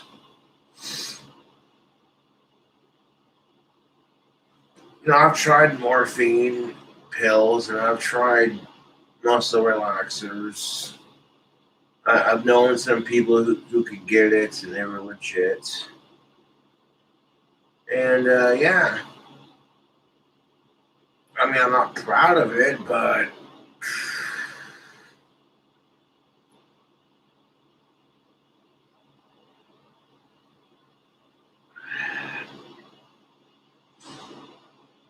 people, I want to say something that's super controversial. Drugs are not the problem, people are the problem. When you got people who are stealing slash lying slash whoring themselves out for their habits, Slash, look at all the gang violence and the overdoses because people are cutting it with shit they're not supposed to. It's not regulated. And when these drugs are not regulated, people overdose or get super addicted to it.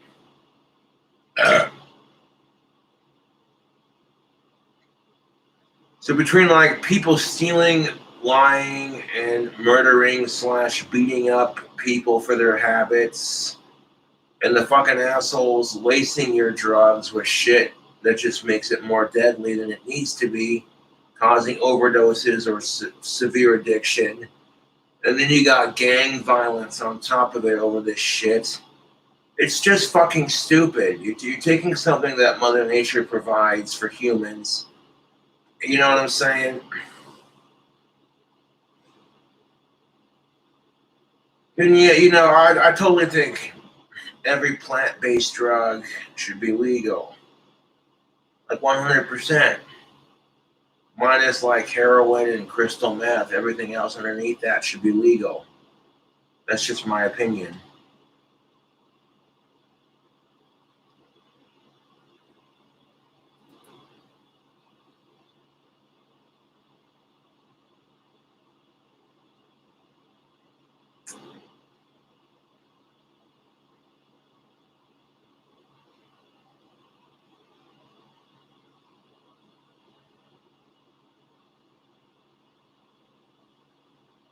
You know, in Oregon, freaking Oregon, like all drugs are legal except for like it has to be a very small amount. And they offer you rehab instead of jail time, which I think, personally speaking, that's a better alternative. You know, throwing people in jail for non-violent drug offenses. No, it's the truth, man. You're throwing people in jail for like non-violent drug offenses, and that's bullshit.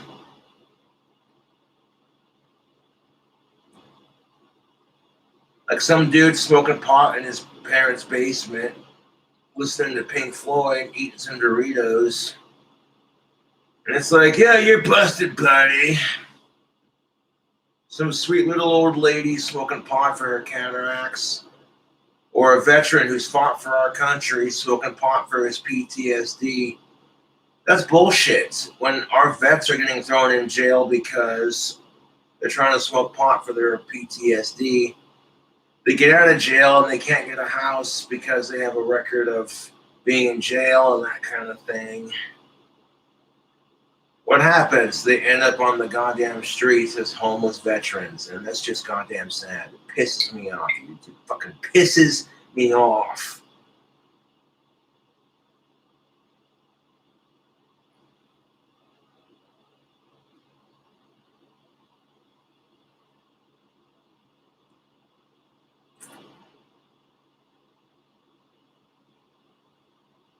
Especially when the fucking prescription pills they're prescribing to our goddamn vets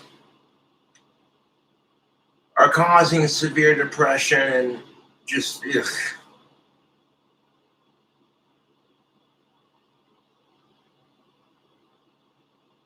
Like, how do they go from doing silly cartoon voices to talking about some serious ass fuck shit? That's a Cobra string for you, I guess. Oh, that's good. Yeah, Samuel Adams cherry wheat. It's just fucking delicious. Hands down.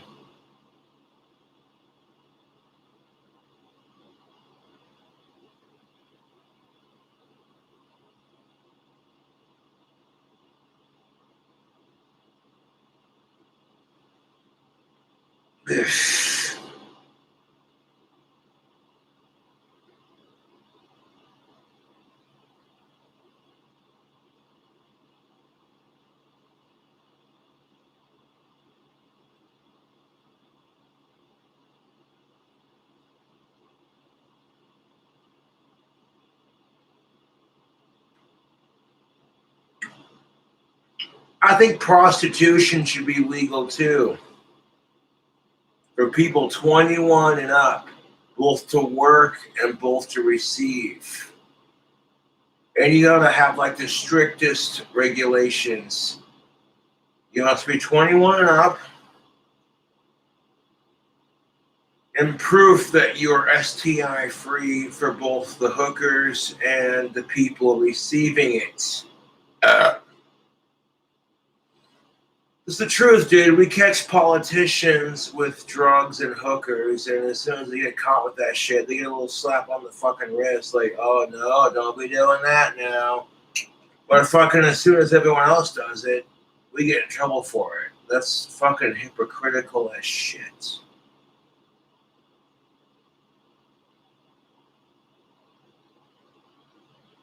No, hear me out. Like, if you had a dude who was bisexual, he was clean, but he had the worst luck at getting laid.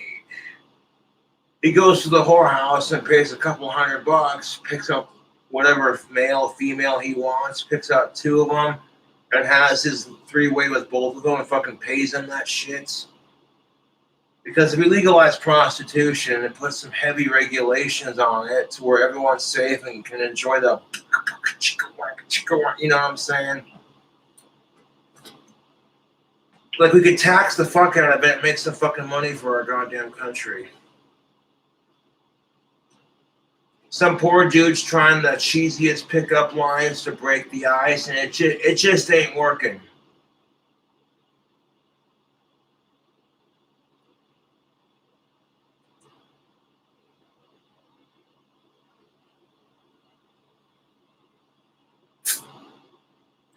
He goes to the whorehouse and provides them with a clean STI record and a proper ID that says he's 21 and up.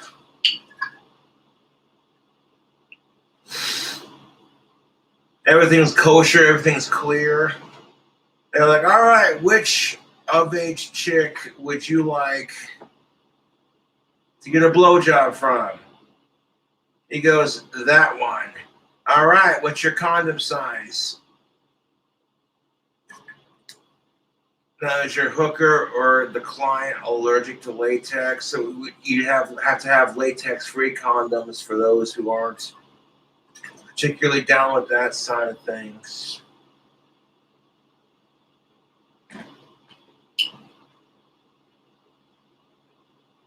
So the dude, like, literally straps on a condom, gets his dick sucked, busts a nut in the condom, pays the chick like $40. 20 of it goes to the hooker, 10 of it goes to the government, and then 10 of it goes to the whorehouse. That's easy math. Dude, I'm serious. That's the solution.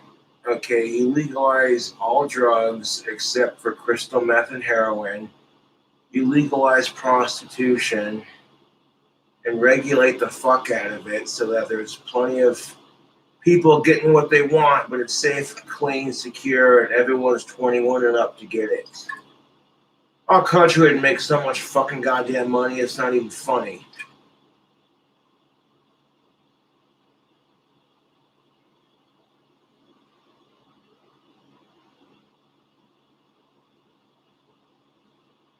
And like, literally, some chick is trying her damnedest to get a dude to notice her, and dudes are just not having it.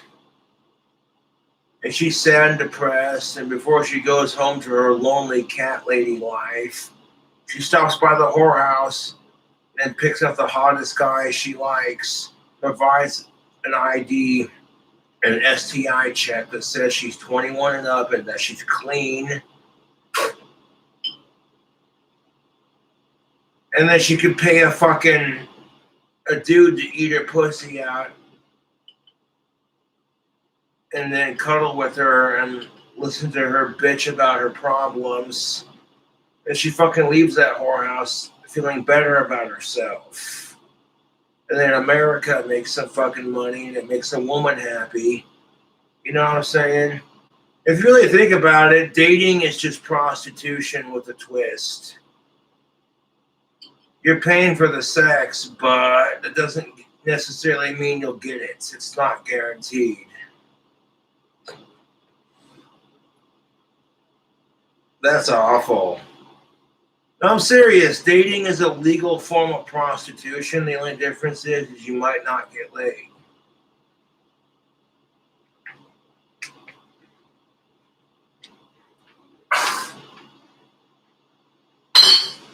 Oh my god, that's terrible. What is the fucking truth, dude?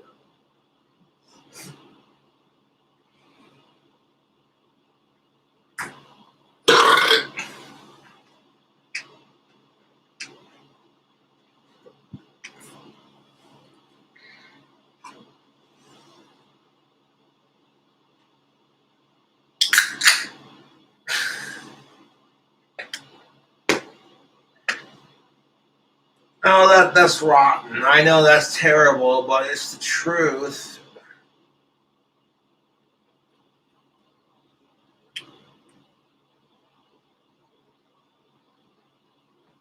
So yes, I'm more progressive on these issues and more Republican on certain issues like gun rights. I totally support the Second Amendment.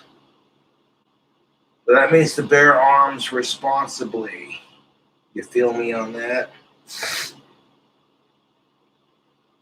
You have the right to bear arms. It's part of the Second Amendment. But to bear them responsibly. Don't be a dumbass idiot.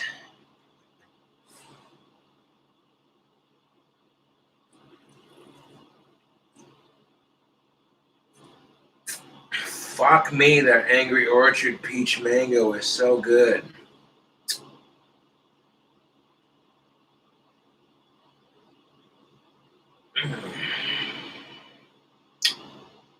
Wake up on a Saturday, have a couple of beers.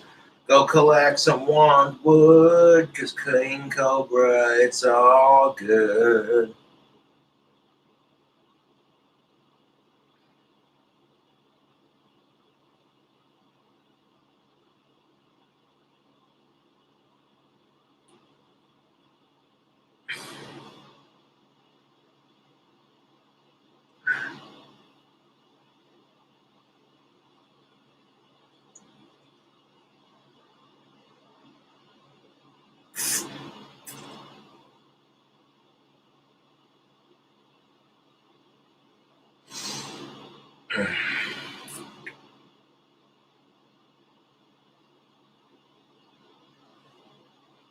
Might charge up the old cell phone, charge my iPhone while I'm taking a shower and getting ready for the day. And I might make a video when I'm collecting wandwood. We'll see how I'm feeling on that. But I wanted to give you all a Saturday stream to cheer people up, make them laugh, make them think and go, yeah, you know what? Cobra's videos are more addicting than cigarettes. Yes. They can't get enough.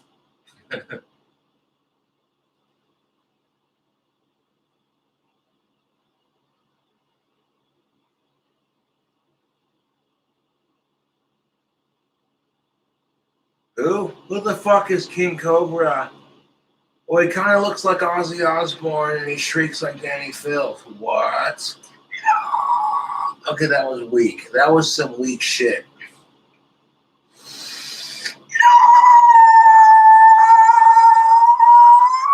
Oh, there we go. Yes. Still got it, YouTube. Yes.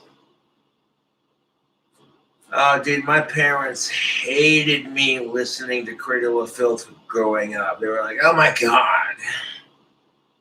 As most parents would.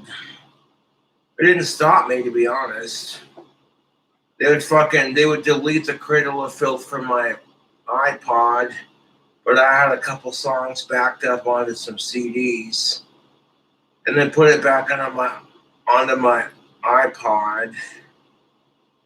and then like didn't just label it Cradle of Filth, so that way, you know what I'm saying, I found a way to sneak Cradle of Filth onto my iPod without my parents knowing. Yes. Because they would have been like, oh my god, how the hell did you get Cradle of Filth onto your iPod? I thought we deleted this shit. And I'm like, see, Cobra's a lot smarter than people give him credit for. I'm not the biggest dumbass on the planet, but I'm also not the smartest.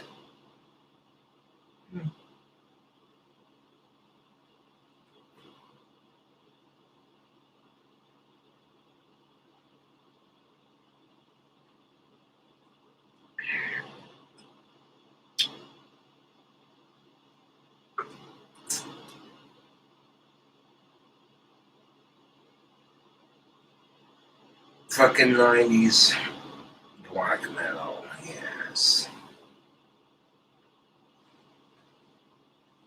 Fucking Cradle to Enslave is a messed up fucking music video, dude. Holy shit. Yes.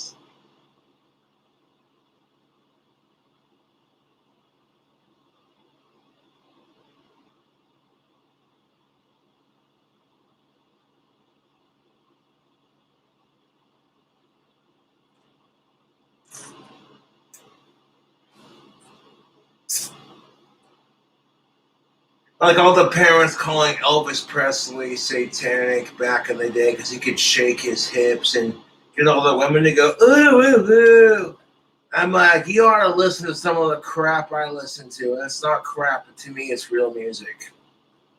Slayer, Marilyn Manson, Ozzy Osbourne, Cradle of Filth, you know, shit, Dimmu Borg, shit like that.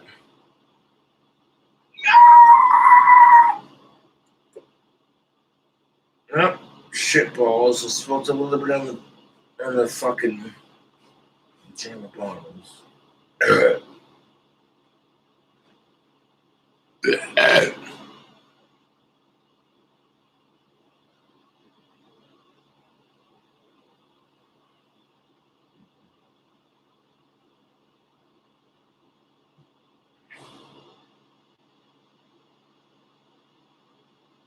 That's because a lot of parents grew up listening to Black Sabbath and Ozzy. You know what I'm saying? Like that shit's gonna transition to transition generations. Like, you know what I'm saying? It passes to generations.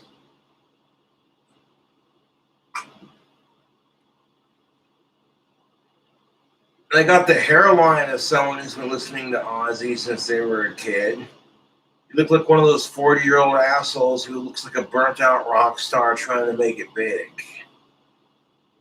See, I can poke fun at myself, too.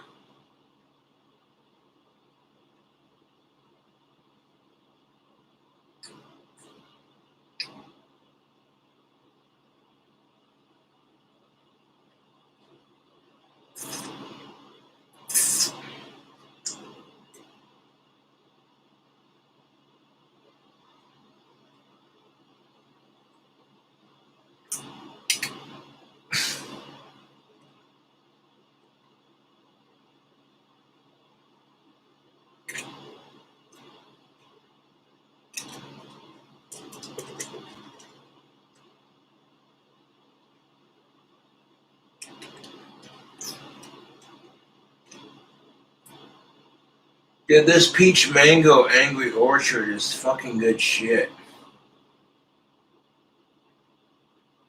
I get down with this.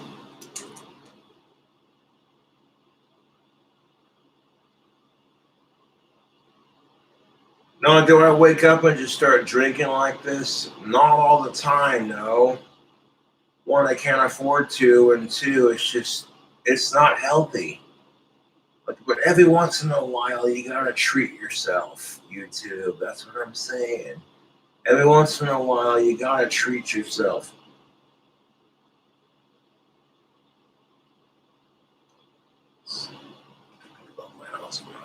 Yeah. No, my girlfriend Summer did my Aussie Knuckles, but I was like the fourth person she tattooed, so it was gonna fade. I didn't care. I wanted some Aussie Knuckles, and I wanted to support my girlfriend in her tattooing and be an awesome boyfriend. And people talk the biggest amount of shit. Like, oh, your girlfriend's a bad tattoo artist and all this and that. I'm just like, fuck you, dude. That's what ended up making Summer break up with me. It was like,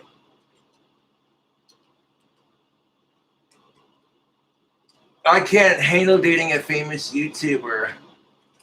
And I'm mildly famous. I'll acknowledge that for what it is. I am mildly famous. There are YouTubers who have 1,000 to 1,000,000 times more subscribers than I do.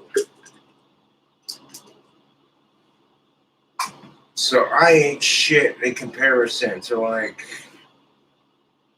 McJuggernuggets. You know what I'm saying? Like, shoot.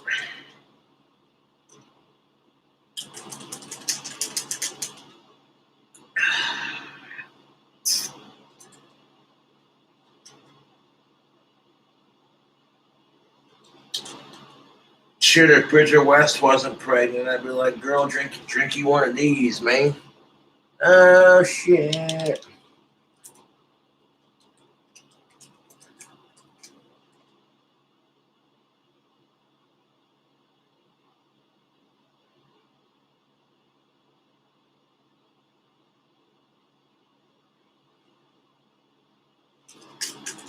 No, I'll be real. I got some fame. I am pretty famous, but like I'm not like super famous. You know what I'm saying? I'm being humble about it. I acknowledge it for what it is. There are people out there who are 4,000 times more famous than my balding autistic ass. There you go. Look at that. That's what smoking and a shitty diet looks like. You look like you got the hairline of a sleazy porn director. Is that a little too far? That's good shit. But there are people out there who are legit more bald than I am, so that's just my whole it could be worse attitude.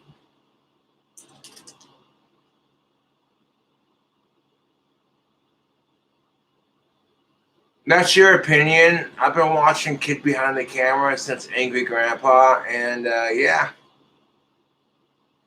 I don't care if Kid Behind the Camera is scripted. It's entertaining as shit. Like, his sister needs to be kicked out because she's being controlling, and it's just like, yes. Even if it is scripted, a lot of people can relate to that shit. Because we all have family members in our life that try to take control over the whole goddamn situation. Now, dude, I was watching Kid Behind the Camera when I still had my Gothic King Cobra 52 account. Like, that tells you how long I've been watching Michael Green and Bridget West and Angry Grandpa. Rest in peace, man.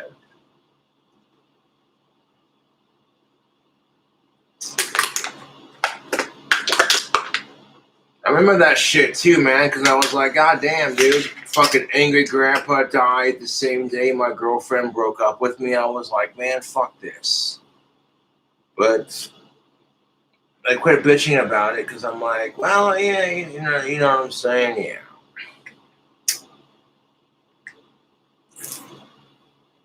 No, Kid Behind the Camera is a Harry Potter fan. I've been wanting to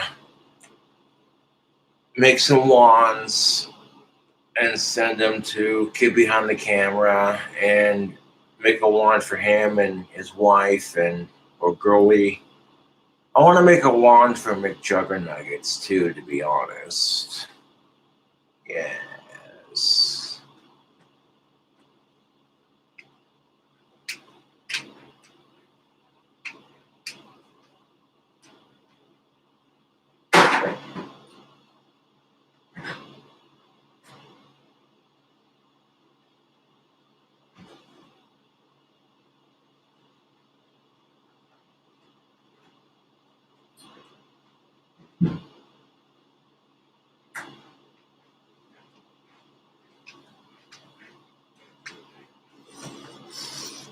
Now, you could talk all the shit you want, but at the end of the day, it's like people like Kid Behind the Camera and McJuggernuggets.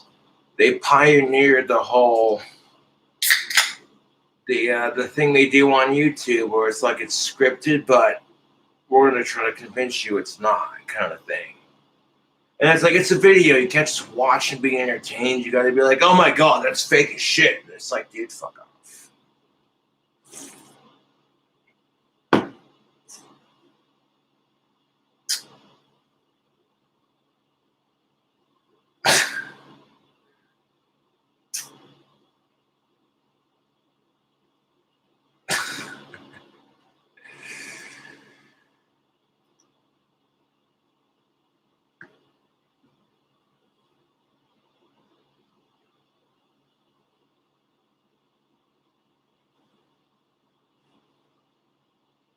No, it's the goddamn truth. People want to give me shit about being bald.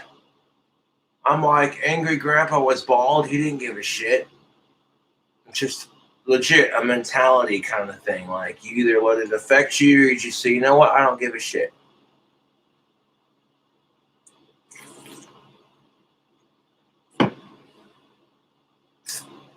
That it is. Balding coming in nicely, Josh. Yeah, that it is. And I don't give a fuck.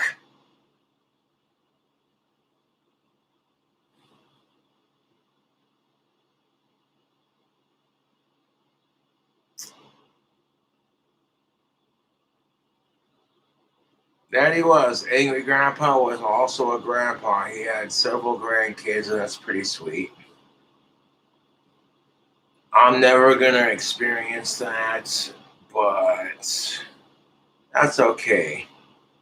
I don't even want kids unless I build my dream house. And then I have a proper place to raise them. You know what I'm saying?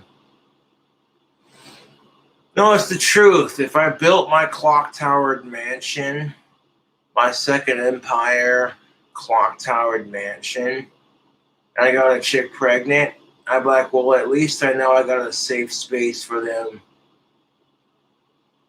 You know what I'm saying?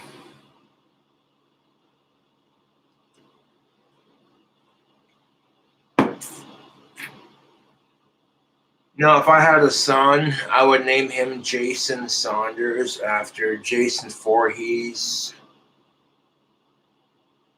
If I had a daughter, I'd name her Lilith. Lilith Saunders. So there you go. She'd take the middle name of my baby mama and my last name. Just how I feel. Anyone fuck with my kids, I would end your sad fucking existence.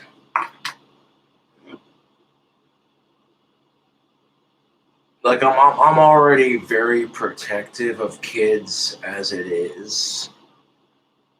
Even if they're not mine to protect, it's common sense and it's good morals, YouTube.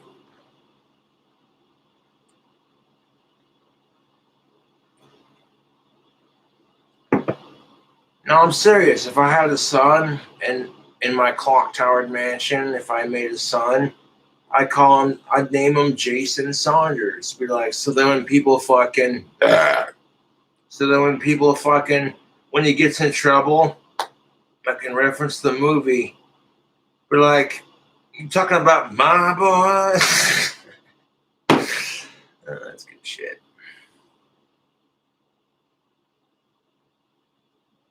Having my kid wake me up at like 6 o'clock in the morning, banging on my bedroom door like, Daddy, Daddy, Daddy.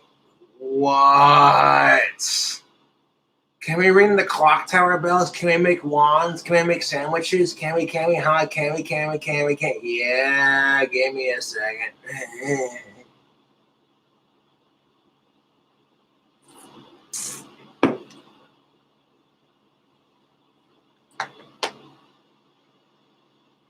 You know, if I had my dream house and I had a kid, I would make my kid a bitchin' backyard fort with a miniature bell tower.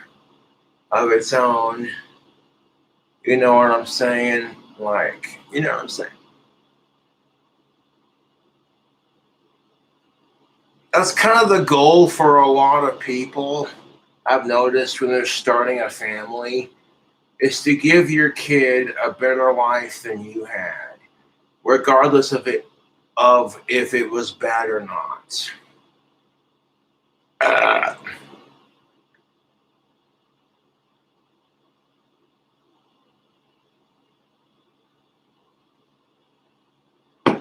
yeah, this is one of the Cradle of Filth shirts that my fans send me. Like, that's what's up.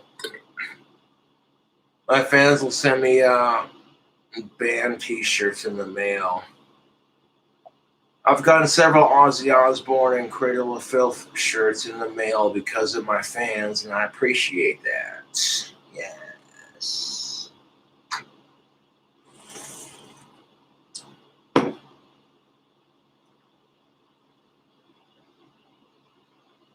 Am I mixing beers? No, I could if I wanted to, but not really. The only reason I mixed Budweiser with Bud Light in last night's stream was to be a sacrilegious asshole. Because there's going to be some Budweiser or Bud Light purist who's like, how dare you? And you know what I'm saying? People like that are just the worst.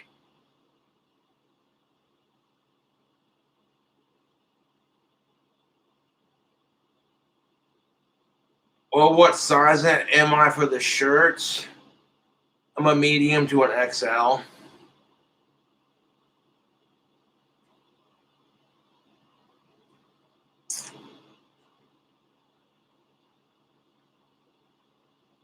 Behemoth? Yeah, I've heard of them. They're pretty sick.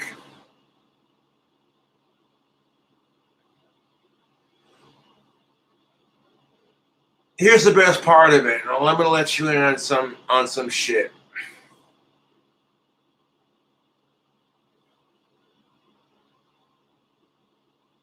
If you're gonna raise a kid, like let's say you have a boy and their favorite Power Ranger is the pink one.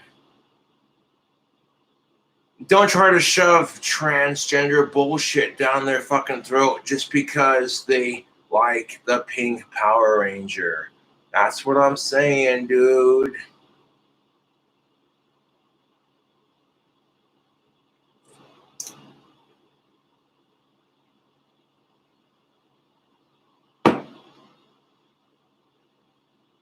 I'm all for supporting transgender rights, but when you're forcing that agenda onto kids and they're too immature or confused to grasp the concept of it, it just seems a bit weird.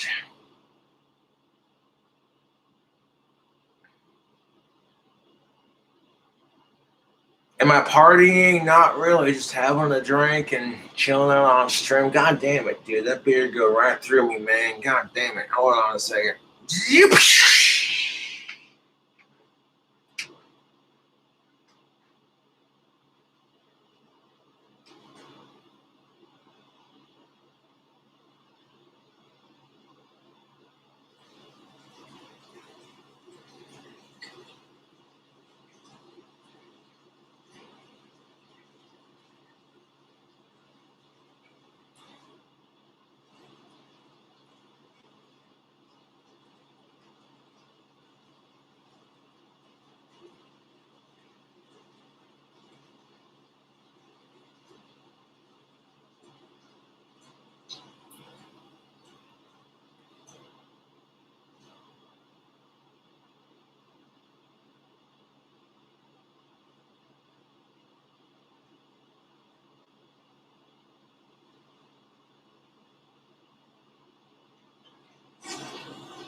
Oof.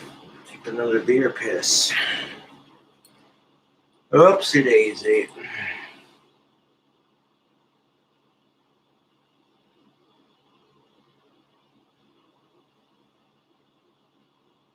No more trans rants. I'm not ranting. Okay, fuck off. When I rant about that shit, it's not because okay, you got it fucking twisted. Okay?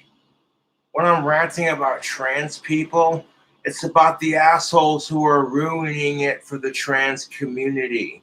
Get that shit straight. When I go off on an LGBTQ plus rant, like I've been doing lately on my channel, is to rant about the assholes who are ruining it for LGBTQ plus members. But we're not going to talk about that because holy shit, I'm exhausted just fucking dealing with it. Like I hear it on the news. People sending me text messages. Oh my God, did you hear about what so-and-so did? Can you believe this crap? And it's just like...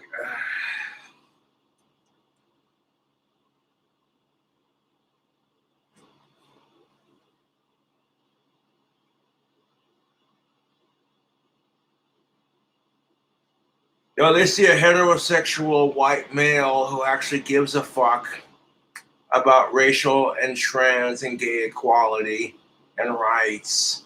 It makes people go, what? Wait, you're white and you're male and you actually give a fuck and you're a decent person? Well, that's shocking. What do you mean that's shocking? Are you saying that all whites are racist? You're a fucking asshole for saying that.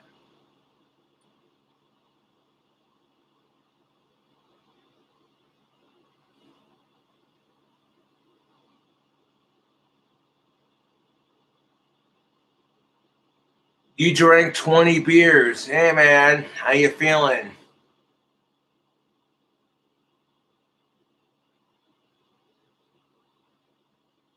Dude, if you're drunk, don't drive. You want to order food when you're drunk? Order DoorDash. I'm serious. Fuck drinking and driving. You feel me on that, YouTube? Unless you can maintain your shit, even then you still shouldn't do it. Of course, I'm kind of a hypocrite and a half for saying it because I've ridden my bike to the bar and gotten drunk off my ass and then rode back to my apartment. And the reason why nobody fucked with me, especially after I made a video at the bar like, hey, it's your boy Cobra over here at the such and such bar having a drink, kind of it's because I ride a straight line. Like if I can't if I go to ride my bike and I'm kind of swerving a little bit, I'll get off my bike and I'll stop for a second. I'll park it somewhere, just kind of sit outside and smoke a cigarette and chill for a minute. You know what I'm saying? And that's the goddamn truth. Like, you gotta know your limit when it comes to alcohol, dude. If you're getting up from your chair and you're staggering all over the place like a drunken retard, then you shouldn't drive.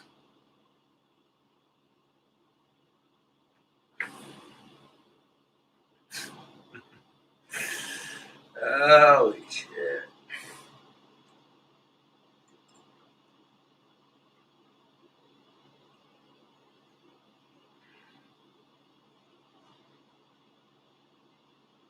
No, I can already see it, dude. As strange as that sounds. My demon offspring being like, no, if I had kids of my own, they'd be protected beyond anything you could imagine. They would go to school and brag to their friends about how they live in a mansion and how their dad's a badass who makes magic wands. I could totally see it.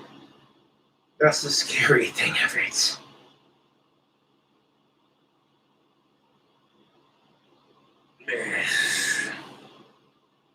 Well, build the dream house first and then go from there. It's like, Jesus Christ.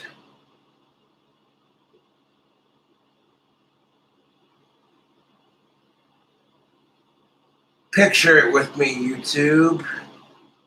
Cobra's Cathedral, the Casper Carillon playing the national anthem on the 4th of July. Down, down, down, down, down, down.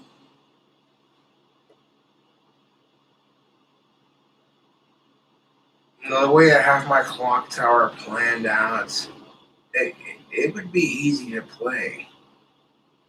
Like you got 4 octaves of like 47 bells will give you 4 octaves, but the 48th bell just to make it an even 2 numbers. The 48th bell would swing on a rope with a wheel on a hemp rope. You know what I'm saying? Yeah, it'd be sick.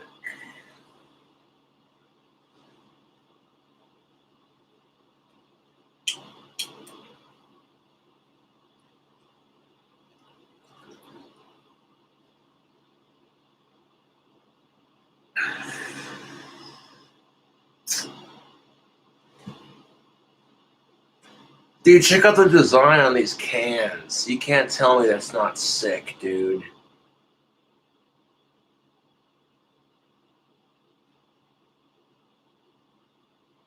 That's pretty sweet. Yeah, I would have a hemp rope to ring my 48th bell in my clock tower with a black and green Sally, like emerald green and black Sally. If you don't know bell tower terms, the Sally is that little tuft of cloth that you see on your bell ropes. Like, hold on. Hold up. Hold the fucking phone. I gotta share a documentary with YouTube. Nah. Excuse me. Change ringing in America.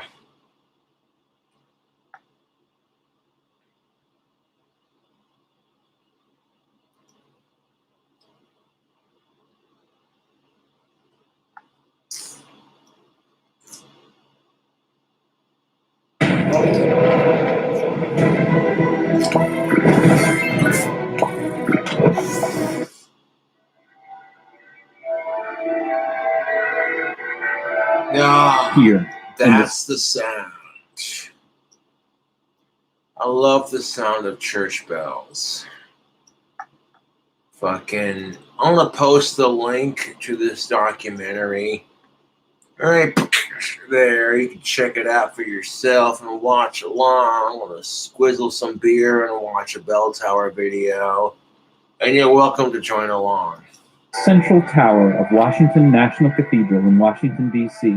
They were doing work on that shit when they filmed it. There are 10 giant swinging bells.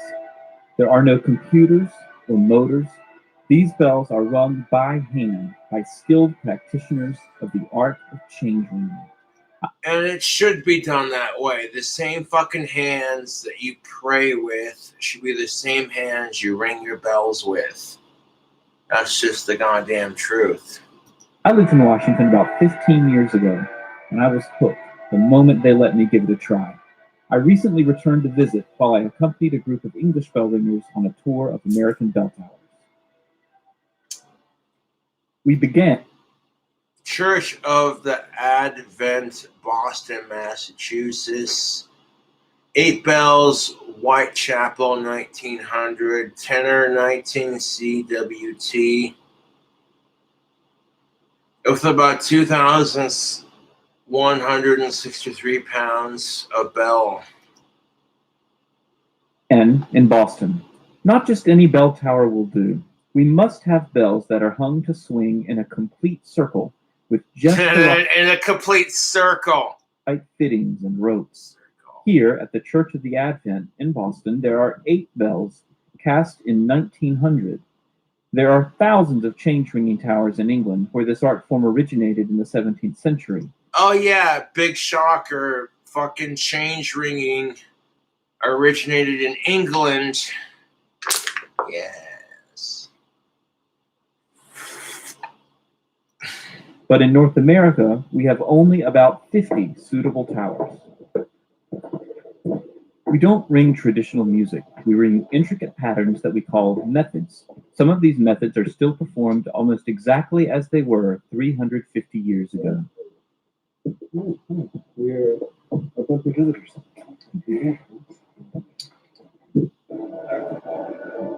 In the ringing chamber, each rope is connected to one bell, and each ringer is responsible for one rope.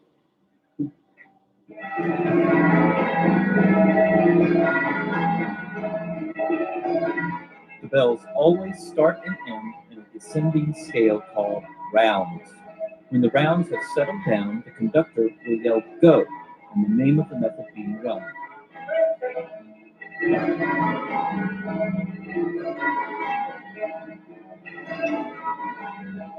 This method, called Stedman, is one of the oldest.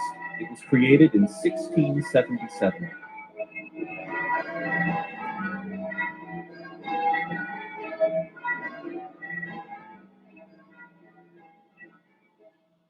The Old North Church in Boston. Yes.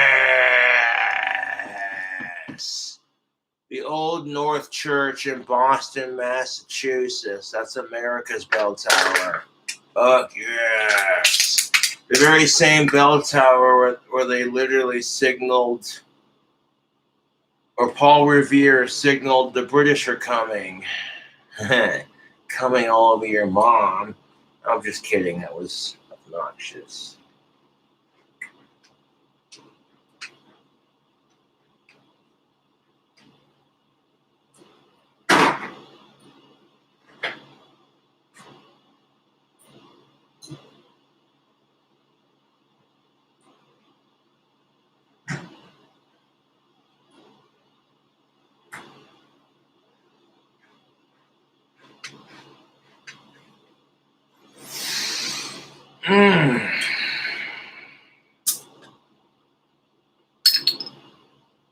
The Old North Church in Boston, Massachusetts. That's America's bell tower. Fuck yeah. Boston is home to the oldest change-ringing bells in North America. They were cast in 1744. What? These bells for Old Boston North Church were cast in 1774, which is like, that's 2 years before the founding of America. And those same bells, goddamn right, are in the same goddamn tower. That's pretty fucking sick. I don't care who you are. Like, even if you're not an American, you just gotta appreciate the history of that. You know what I'm saying? But this church is most famous for playing a role in the genesis of the American Revolution. It was from this tower that the church sexton held 2 lanterns as a signal from Paul Revere that the British were approaching by sea on April 18, 1775. In fact, Paul Revere himself was one of the bell ringers at the Old North Church when he was a teenager. The bells he rang are still the bells rung by change ringers in the tower today. You heard that correctly, folks. The same bells that were cast in 1775 are still in that bell tower today. Dude, bells are like parrots. They last hundreds of years. When we get to the ringing chamber, take notice of the ropes. Each rope has a colorful woolen tuft called a sally woven into it. The sally protects our hands from rope burns and makes it easier to control the bell. Yep, you heard that correctly.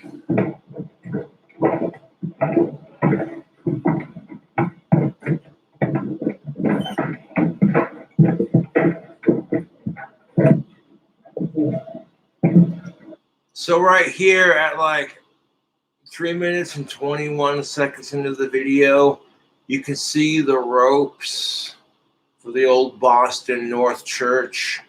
And you see this tuft of cloth that's like red and black. That's where the sally's located.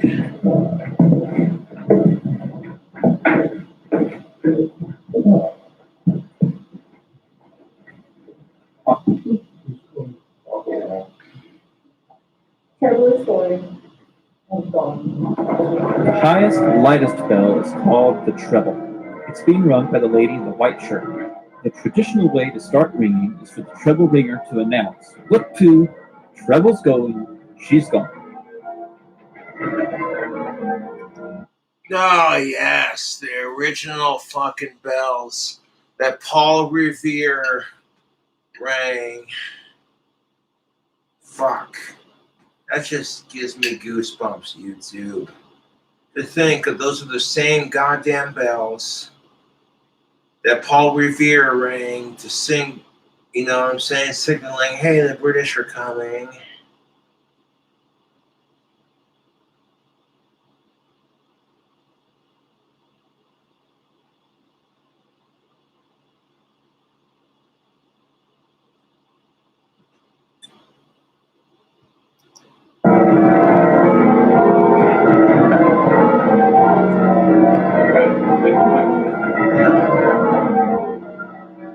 You already know that Stedman is the name of a method. Triples means to ring on 7 bells, but you can probably count 8 bells ringing. The bell in 8th place is the lowest, deepest, and largest bell. It's called the tenor, and it's being rung by the man in the solid maroon shirt. In a triples or 7 bell method, the tenor does not ring in the method. It rings in 8th place the entire time to help establish a rhythm and anchor the music.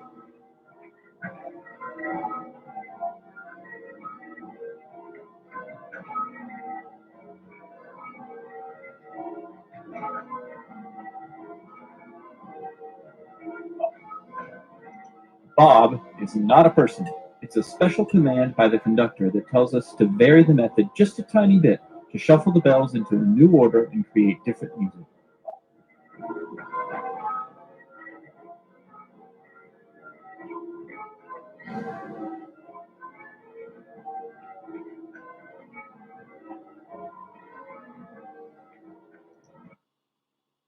Oh, yeah, when I was a kid, I lived in this one fucking town that had a shit ton of churches. And the majority of those churches had bell towers with ropes to ring the bell, and freaking me and my friend are like, you should pull it. No, you should pull it. You know, stupid, typical kid bullshit. Like, would have gotten in trouble for ringing it when it wasn't supposed to be wrong, kind of thing. Yes.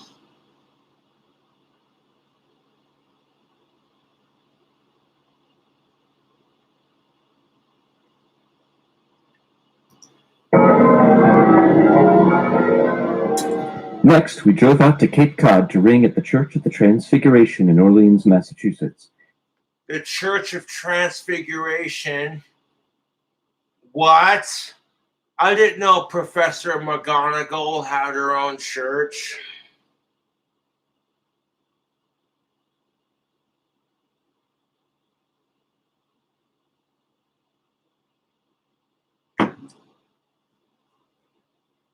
That was like the worst joke I could make of this whole goddamn stream. Like, holy shit.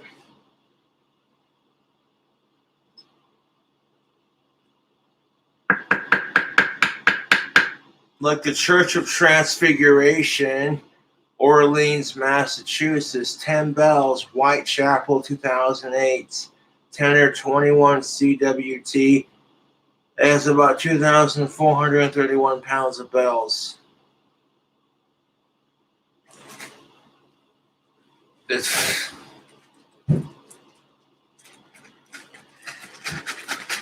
Oh, that's good shit, YouTube. Like, I didn't know Professor McGonagall had her own church. The Church of Transfiguration.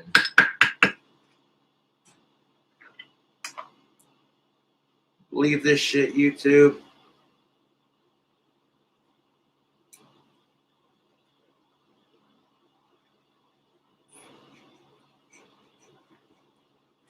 Well, the world of bell towers and bell ringing is quite fascinating because you think it's just a rope and a bell and that's the end of it. There are so many different ways to ring bells in a tower. It's surreal, YouTube.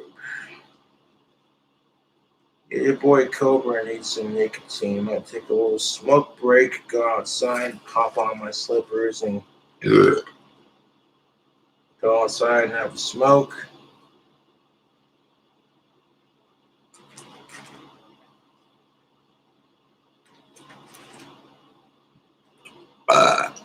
It's located on a monastic commune called the Community of Jesus.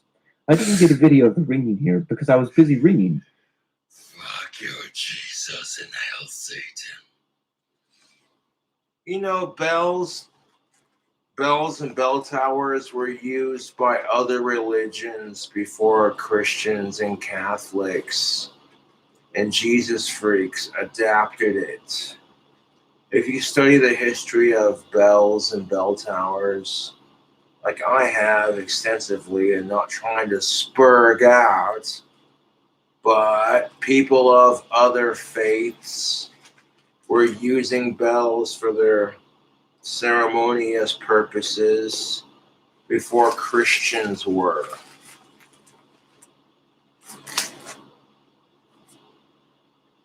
Which means pagans were using bells and shit for their rituals before Christians were.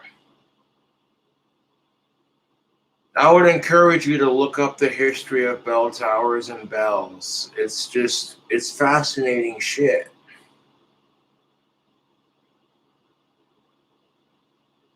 You ever stop and wonder, like, this is what gets me about life. What the fuck leads someone to discover these things? Like, what the fuck were they doing that made them think, yeah, we're gonna melt a bunch of bronze and copper and maybe a little bit of silver and then pour it into a bell mold? We'll take some horse crap, some horse shit, and some like special clay like sand and form this mold and like pour the bell metal that's been melted into the mold so that the horse poop and the special clay burn away. And then like, oh, hey, look, as soon as that metal cools, you have a church bell. Yes. Really, it's just one of the many wonders of life. Like, you tend to think, what fucking makes people go, we're going to try this, this, and this, and this, and see what happens? Holy crap, we created the world's first church bell. Well, ain't that a bitch? Check this out. Now, if you want to go deep enough, church bells originate from Asian culture with the gongs and shit like that. People are discovering that if you melt certain metals together, you create this metal that makes noise when you strike it. Yeah, that's pretty much how church bells were formed.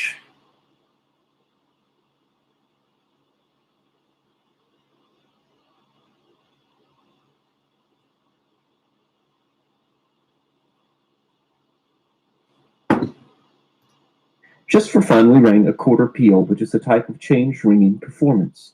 In a quarter peal, each bell rings 1,250 times, and it takes about 45 minutes. For special occasions, highly advanced ringers will ring a full peal, in which each bell sounds 5,000 times, and it takes about 3 hours. But most ringers don't ring peals, just like most people who like to run don't run in marathons. I got a chance to climb up into the tower and see these bells. We ring them mouth up, so when we pull the rope, the bell swings 360 degrees, the rope wraps around the wheel, and when it is mouth up on the other side of the swing, that's when it sounds. Oh, yes. Gorgeous. When we pull the rope again, it swings back the other way and sounds again at the top. You got footage. Hingham. Hold up. Let me rewind that. So when we pull the rope, the bell swings 360 degrees, the rope wraps around the wheel, and when it is mouth up on the other side of the swing, that's when it sounds. Yes. You got footage of the bells right there, mouth up. with the wheel and everything. That's sick. When we pull the rope again, it swings back the other way and sounds again at the top. Hingham. Hingham was one of the most interesting towers we rang in. Memorial Tower, Hingham, Massachusetts, 10 bells, Whitechapel, 1912, tenor 19 CWT, 2,203 laps of bells. It's an old brick or pounds. Tower. Old brick towers tend to move around when you're ringing, just like a tall skyscraper in the wind. You can actually feel them swaying. It's perfectly safe, but it can be a little disconcerting. Yeah, I would It reckon. also adversely affects the balance of the bells, making them hard to control, sort of like trying to keep your balance on a moving train without holding a rail. In addition, the fittings on these bells need a little TLC, so they were very difficult to strike properly, and they were a lot of hard work. Ringing bells like this can really tire you out. All this made for a fun, challenging, and at times humorous experience. Okay. All right, let's put some drums in. Yeah, all right, we're going together. All right, cool. Look down, comes going, keep going.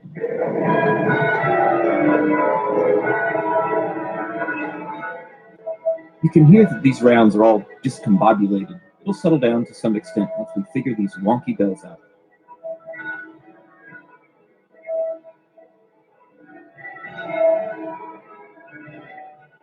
Despite that these were the hardest bells to ring on the tour, this was one of the most fun stops. Most bell towers, including this one, have an empty space between the ringing room and the bells to help with the sound control. The ropes are inside those wooden guides, which are an unusual feature of this tower. It got wet. There's water rain getting in. And the slider is rotten at the end. But not only broken, but it's rotten as well. That's an interesting wheel. That's not a small wheel. Smith College's bells were cast in 1967. Newer bells are often tuned better than older bells. Note the difference between the sound of these bells and the older bells you heard earlier.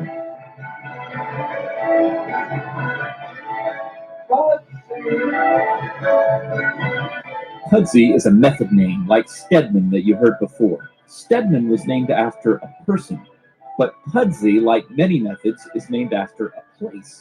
Sometimes we'll ring more than one method and switch between them as we go, so this call tells the ringers to switch from whatever they were ringing before to Pudsey.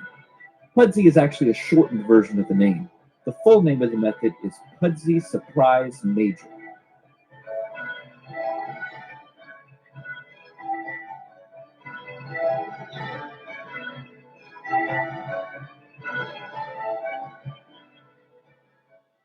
The Kent School is a very exclusive private boarding school in the hills of Connecticut. The setting is amazing. It reminds me of Hogwarts. I only got a few seconds of video footage here, but I did catch some of us raising the bells.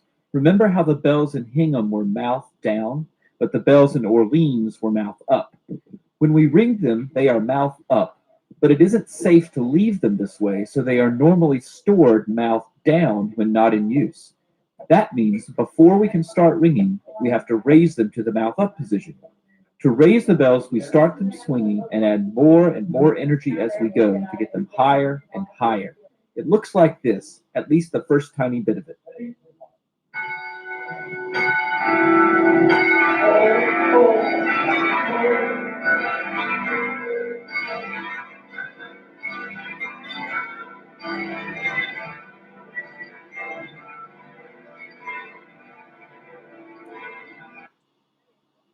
Next stop, New York City.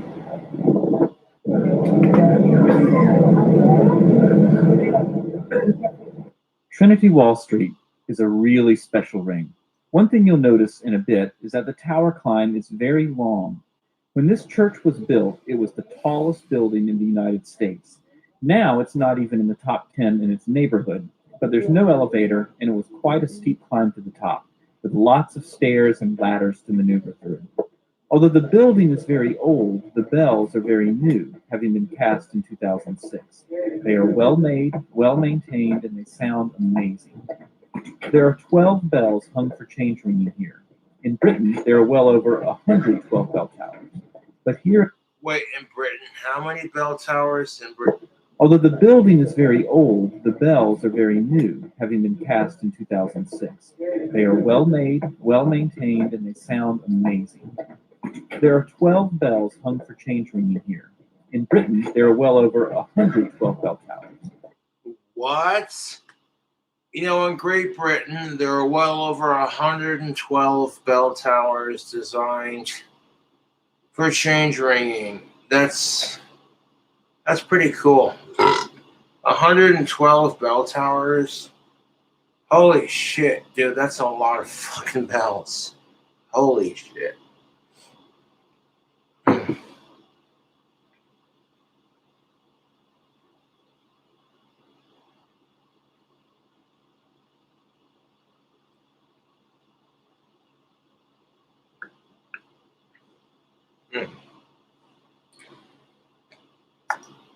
But here in North America, there are only two, this one and one in Toronto. So if you want to learn to ring 12 bell methods in the US, this is the only place you can do it. I had never rung in a 12 bell tower before, so this one was especially great for me. No, that's just weird because there were different, like, if you really are obsessed with bell towers like I am, there were different styles. They're like bells with like fucking 12 ropes versus like carillons, which a carillon could have the bells where it's stationary and they have like the clapper underneath where it goes ding, and then the rope or the cable that fucking connects to it.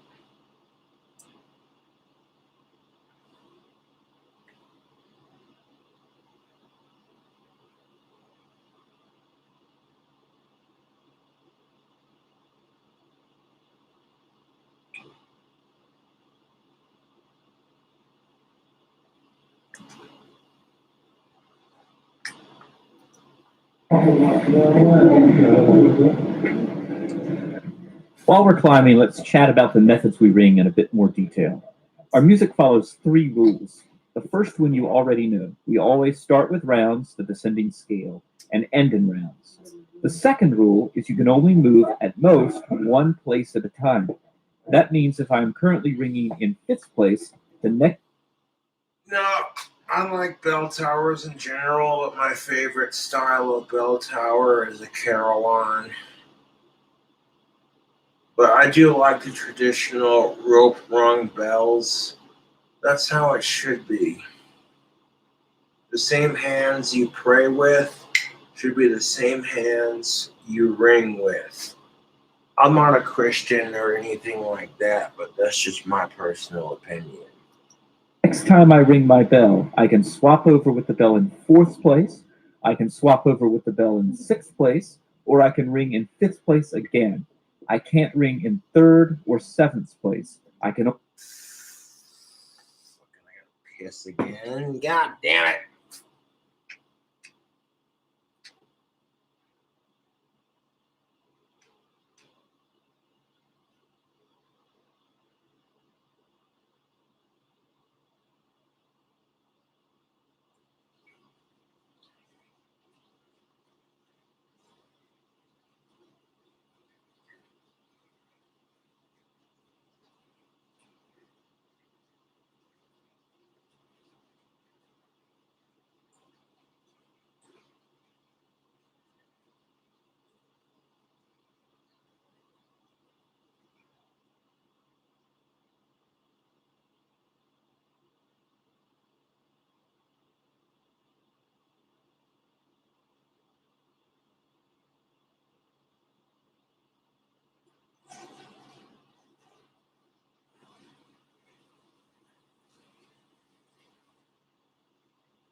Take a piss, wash my hands.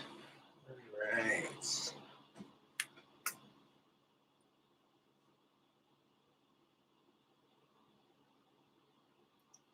only move at most one place. The third rule is the most interesting. Between the rounds at the beginning and end, no permutation. Now, I want to share with you some crazy coincidental shit. When your boy Cobra recorded Hell's Advocate, the song Smoking Cannabis in the Clock Tower, I wanted bells to simulate a carillon, kind of.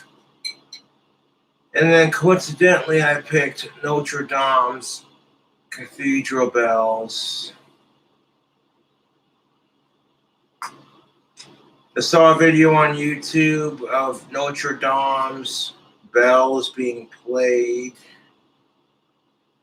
and it sounded so cool. Like, I like the way it sounded. And that's the intro to. Okay, I'll play it real quick. Within a month of recording Smoking Cannabis in the Clock Tower for Hell's Advocate, Notre Dame caught fire. And then, ironically, nobody got hurt, and the bell towers never got destroyed. The pipe organ and the bell towers survived. And your boy Cobra loves bell towers and pipe organs. So that just feel like a coincidence to me, to be honest. Like, I'm sick and tired of chimos existing in the Catholic Church, and me being a bit of a practitioner of the craft.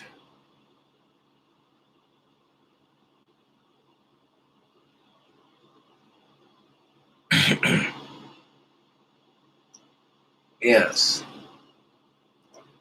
It's like Satan and God's wrath was just like, we're not having this shit.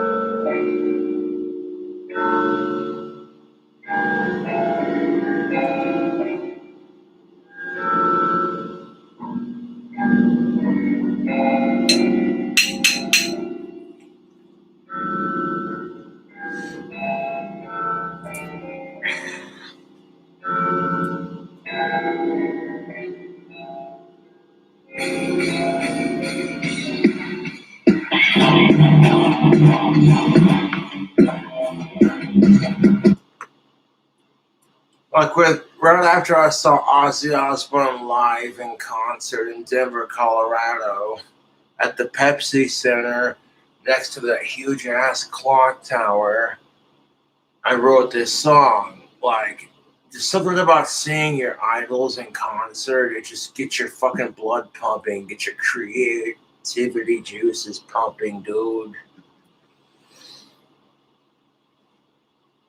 No, Ozzy Osbourne's like my John Lennon. Like, fuck off, you two. You know, like how Ozzy idolizes John Lennon. That's kind of how I feel, you know? Yeah.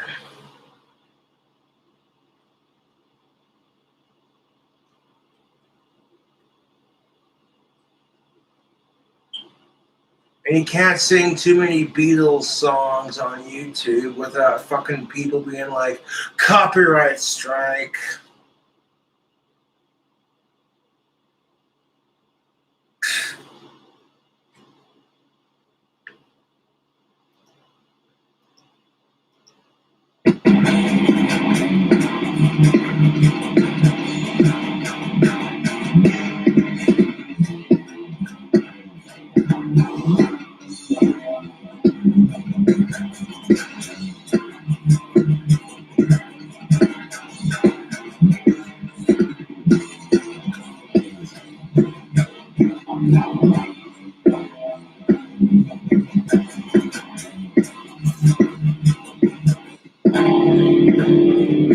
That wasn't like a fucking drop C tuning.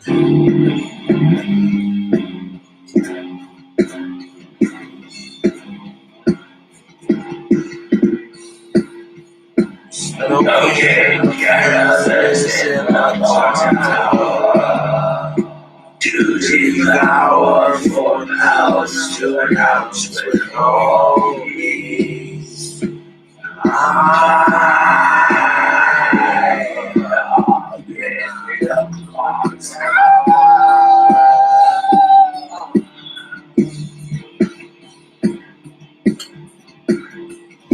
down house if you feel like finding in the house.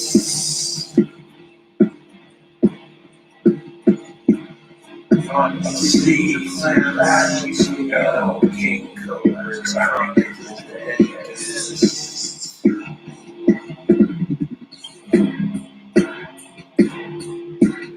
smoking weed in the tower to devour for out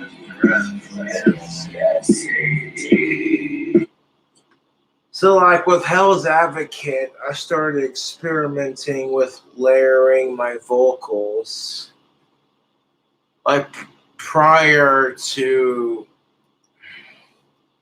it's my favorite song on Hell's Advocate next to Demon Wings.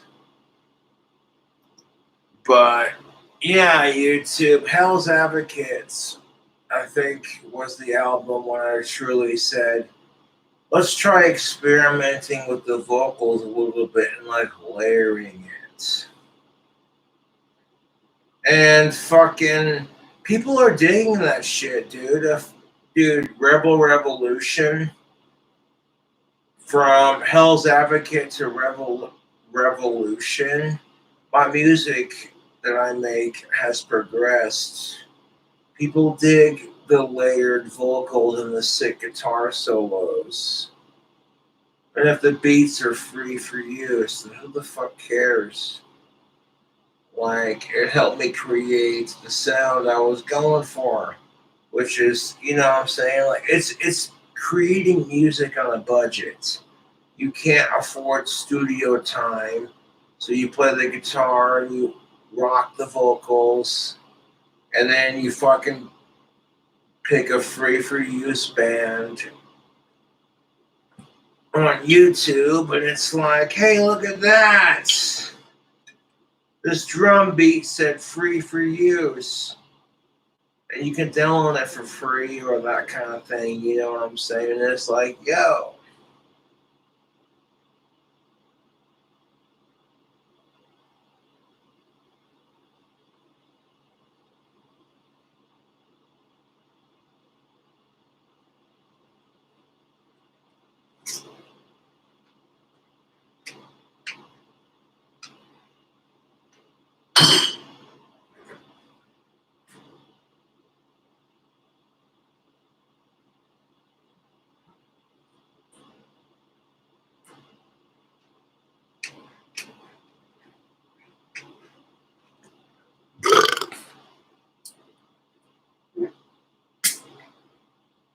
Excuse me.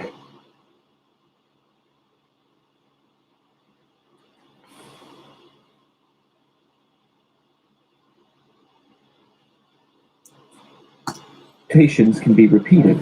So on 6 bells, if the bells sound in the order 1, 3, 5. Dude, I had some Taco Bell early in the morning last night, and now my farts are telling me about it. Holy shit.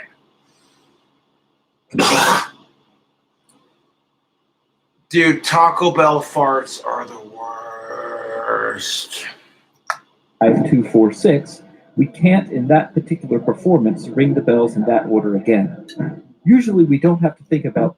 Usually if you see your kid's room and your kid's got an empty Taco Bell bag in their room, you kind of have to ask yourself, is my kid drinking and smoking pots? Do I gotta have that conversation with them?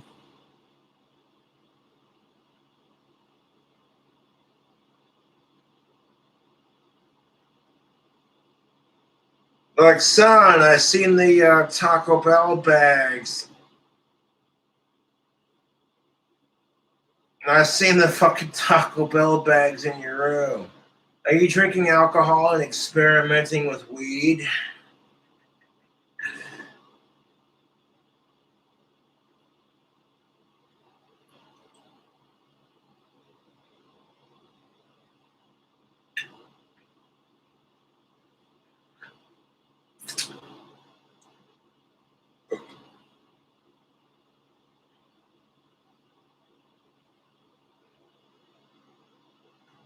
No, but if someone said pick a favorite between Taco John's and Taco Bell. No, I couldn't pick one to be honest because both of those fast food establishments they have the coup de grace, as you would say, yes. Like Taco John's, they have your potato lays, and oh my god, Taco John's potato lays are delicious. But Taco Bell has their Doritos Locos Tacos and their Chalupas and their Baja Blast. So, like both taco restaurants, in my opinion, have things that make them stand out from each other. And to be fair, I'm not trying to start a war between Taco John's and Taco Bell. I like both of them equally. They both make good food. In Casper, Wyoming, we have Taco John's and Taco Bell in the same goddamn town. Best believe that. Like, Taco John's is always going to be fucking badass in my opinion, just because I'm a Wyomingite and Taco Bell. Oh, did I say Taco Bell? Fucking alcohol's got my word twisted. No, but Taco John's was started in Wyoming. So I'm always going to have a soft spot in my heart for Taco John's just because they were started in Wyoming and your boy was born in Wyoming. Yeah.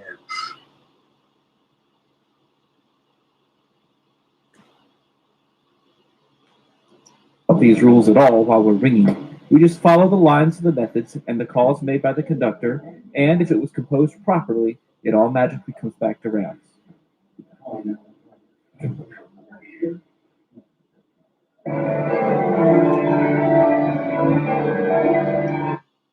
Dude, you could find hours of bell tower videos on YouTube. It's ridiculous. I'm standing behind the treble, the smallest and highest pitch bell. The lowest or tenor bell, which weighs well over a ton here, is being rung by the lady to my right in the bottom right-hand corner of the frame. Ringing a very heavy bell takes a lot of practice and great technique, but if you know what you're doing, it doesn't require superhuman strength. With that said, I wouldn't recommend picking a fight with Jack. Yeah, I kind of disagree with that. Because of like that church bell is super heavy. And you got some sweet little old lady who's hunched over ringing that shit. You're just like, God damn, dude. How heavy is that bell? Oh, it's about almost 400, 500 pounds of solid bell metal. God damn, that's a heavy bell. How the fuck does Granny ring that shit? No, that's the goddamn truth when it comes to bell ringing. Like, yes.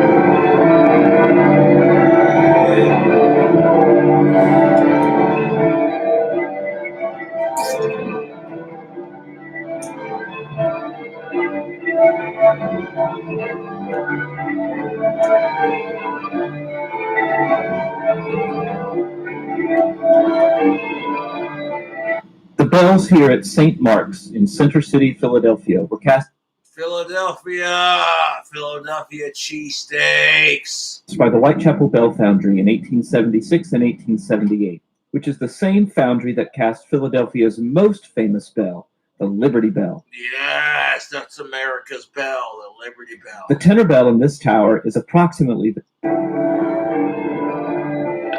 the bells here at St. Mark's in Center City, Philadelphia were cast by the Whitechapel Bell Foundry in 1876 and 1878, which is the same foundry that cast Philadelphia's most famous bell, the Liberty Bell.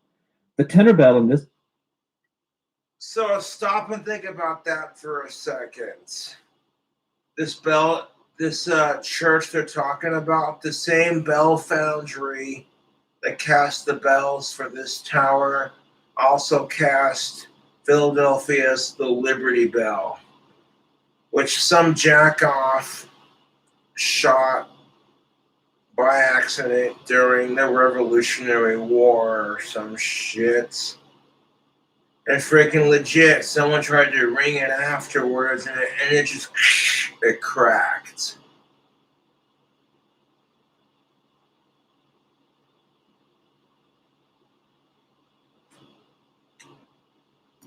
This tower is approximately the same size as the Liberty Bell.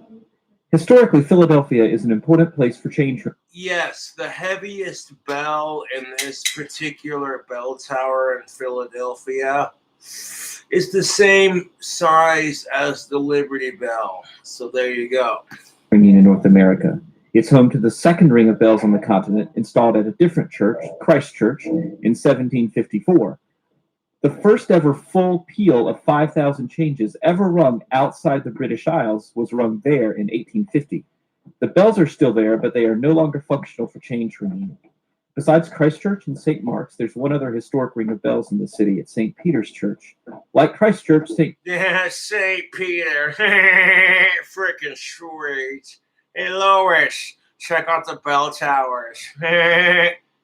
Oh, God, Cobra. Don't start with your voice impressions, King Cobra.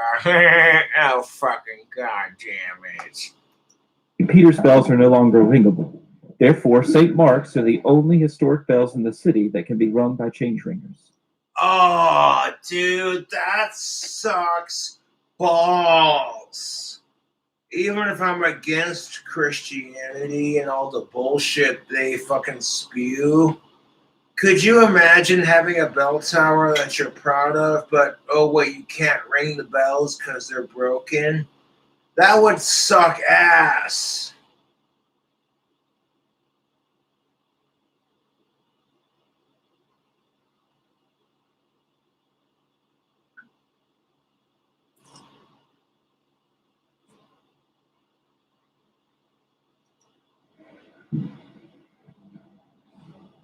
Okay. Okay.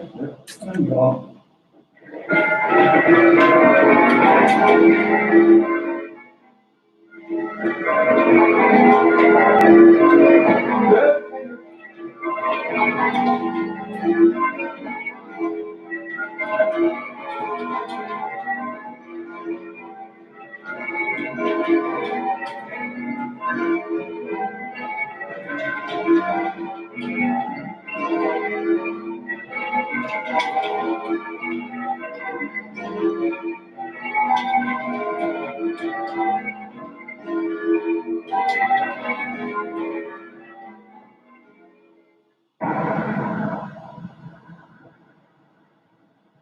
There's one other tower.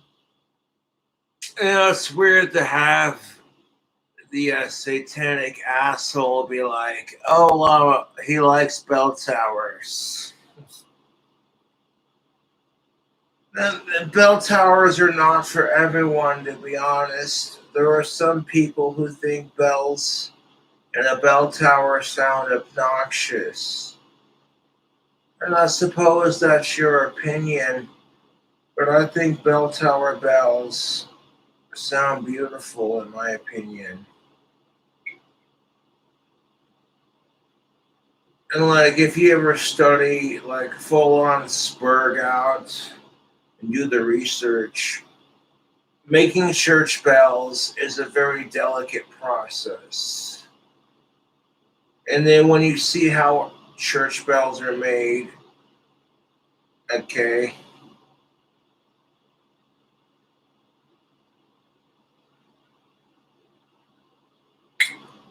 you're just like, God damn, dude. Mike Rao, Dirty Jobs, making a church bell. Look it up, and you'll see how church bells are made. Let me look it up on this channel right now.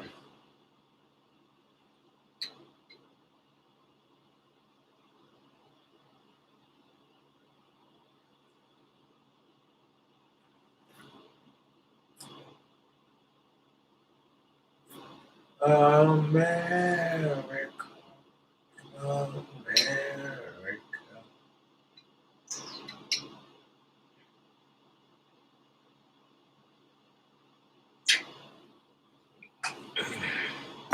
Tower in Philadelphia, a much more modern ring at St. Martin in the Fields in the upscale Chestnut Hill neighborhood. These bells are quite light and very friendly for beginners. Unfortunately, I wasn't able to get a video of the ringing here. Who is it? He said we accept the South. Newcastle, Delaware was one of my favorite stops. This tower has Aw, that tower's got a little clock face on it. Making it a clock tower. That's pretty sick. only 6 bells, and they are quite light, with the tenor weighing in at only 416 pounds. There's a lot of variation among bell towers. They can have anywhere from 3 to 16 bells, but normally they Bullshit. 3 to 16 bells. Okay, there are different styles of bell ringing. There are different styles of bells. It's fucking vast, YouTube. Got your traditional change ringing versus your carillon. If you got a carillon, you're gonna have more bells than your traditional change ringing. Yes.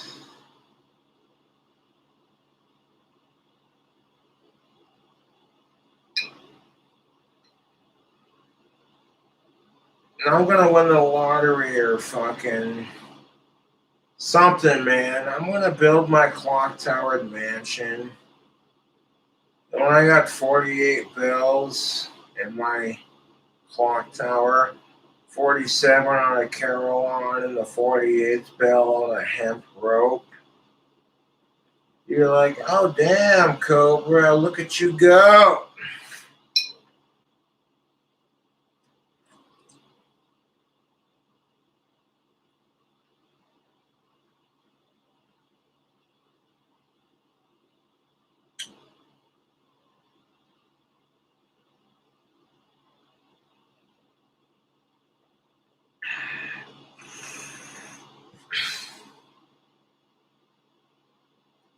have 6, 8, 10, or 12.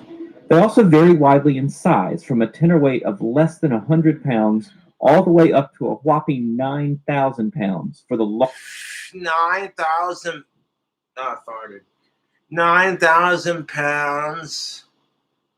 Holy shit. largest change ringing bell in the world, which is located at Liverpool Cathedral. The largest change ringing bell, Liverpool Cathedral. That's in England, you fucking wankers.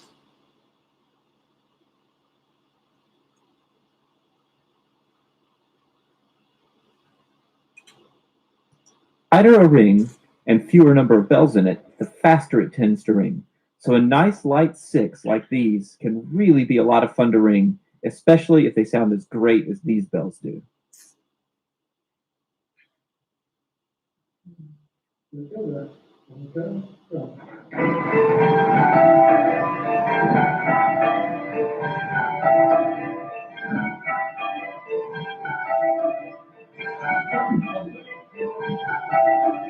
Go London. Yeah. Because these ropes are arranged in a U shape and there are only 6 of them, it's a little easier to see what's going on.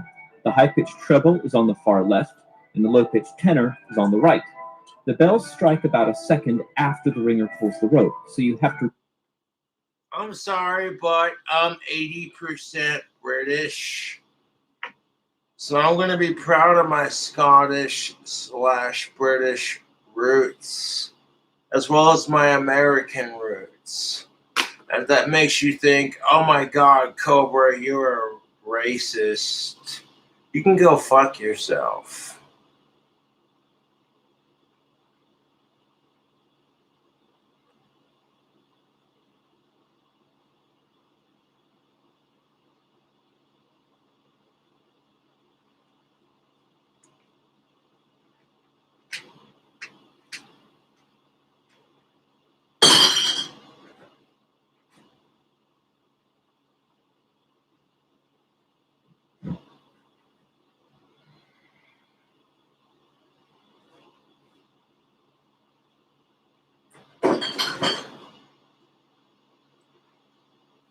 Well, now, you two, I gave you an extra special treat.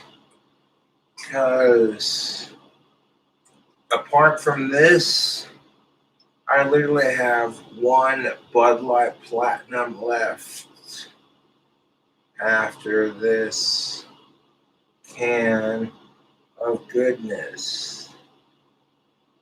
So I might drink the rest of my alcohol on stream and be like, there you go, there's King Cobra doing his shit, entertaining the masses.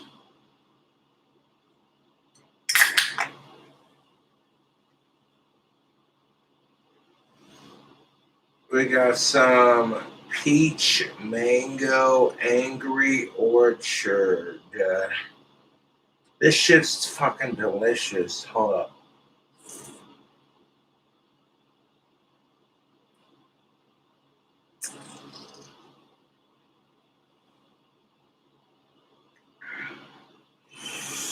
Yes, that's the ticket.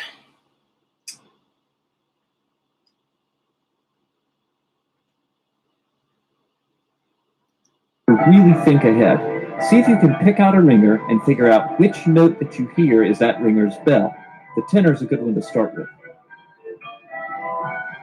I don't give a fuck about which note is being rung. I love bell towers and clock towers. I know it's weird and quirky, like, you fucking weirdo. But it's the truth. I got a thing for bell towers and clock towers. And Big Ben is London's clock tower. That's England's clock tower, regardless of what whatever you, yeah, you know what I'm getting at.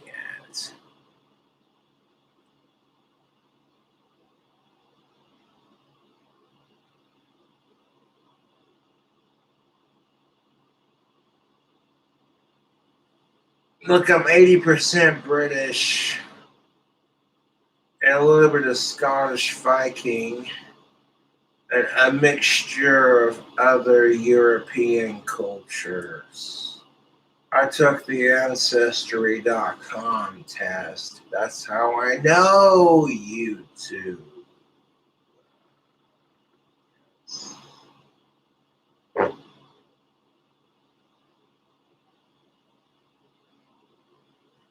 Excuse me, I farted.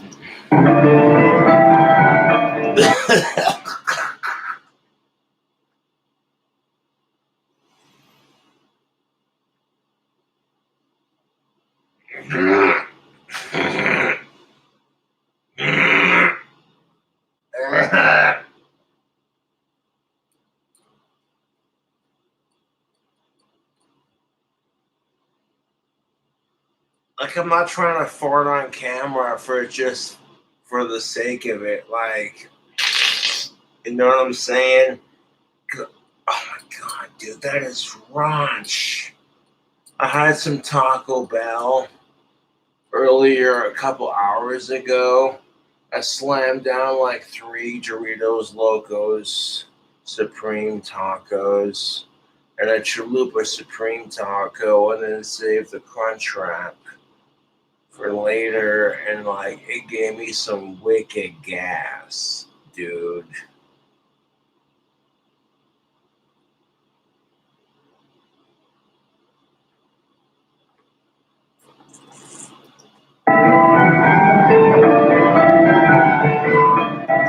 They call it change ringing, but how is it going to change our society?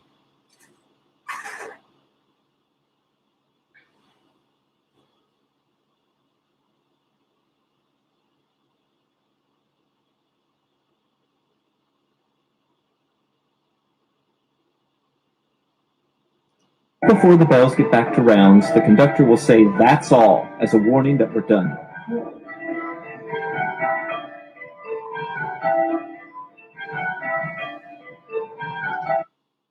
Not gonna lie, when I'm YouTubing bell tower videos, some of the bells don't sound the prettiest. It's just like, yeah, no.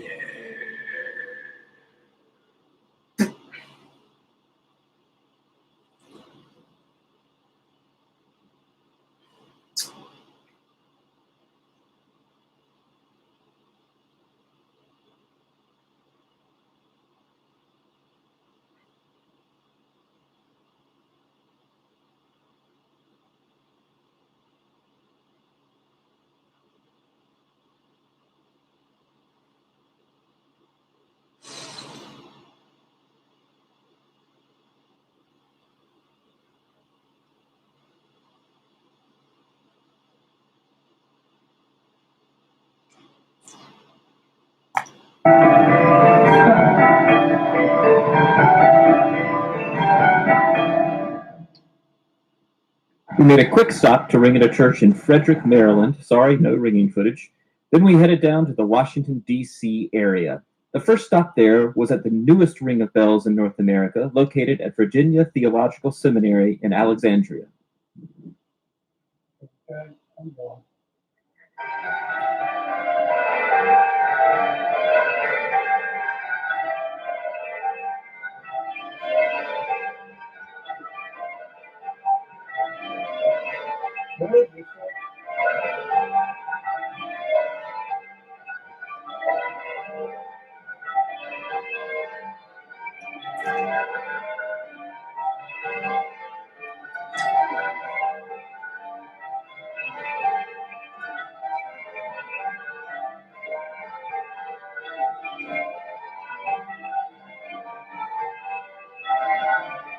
Not all methods that we ring are created equal. One of the things we try to do is ring methods that are particularly pretty to listen to. One of the most pleasant sounds we make is Oh, that's kind of that's kind of the goal for church bells in general. Is make it sound pretty when you ring the bells. But that's subject to opinion. Because unfortunately, not everyone likes the sound of church bells and chimes and shit like that. called a roll-up. A roll-up occurs when several bells sound in a musical scale order. If a method or composition has a lot of roll-ups, it might be described as very musical. Although we call it a roll-up, the scale can be either ascending or descending. You're about to hear two descending roll-ups, one change apart on the largest four bells, numbers 5, 6, 7, and 8, right after the conductor calls a bob. Bob's Burgers.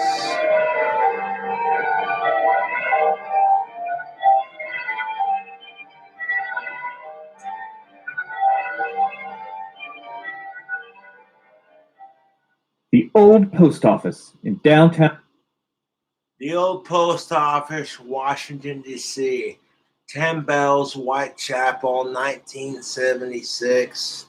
Tenor, 26 CWT, about 2,953 laps. Nice. Yeah, that's definitely a clock tower. I see the clock face.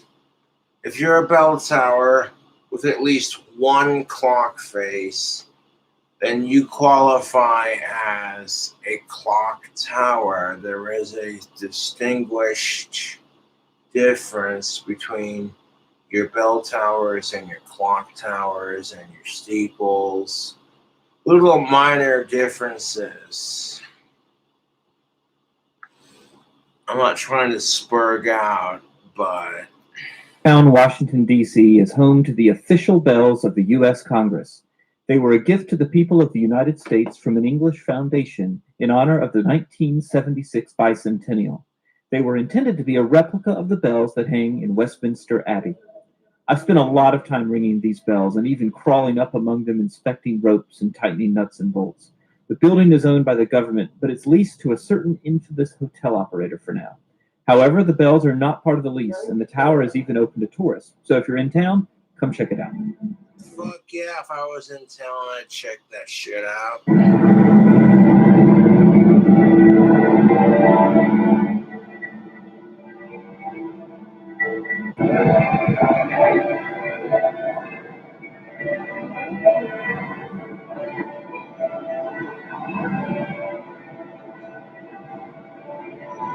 Washington National Cathedral is home to the heaviest ring of bells in North America, with a tenor weight of 3,588 pounds. Damn! Anytime you have a chance to ring at a grand cathedral like this, it's a special experience. And I had the pleasure of taking my first ever pulls on a bell rope right here in 2001.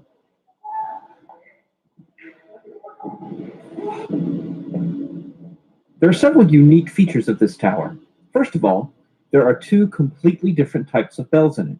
On the lower level of the tower, there is a 53-bell carillon. Yes! A 53 bell carillon. Here.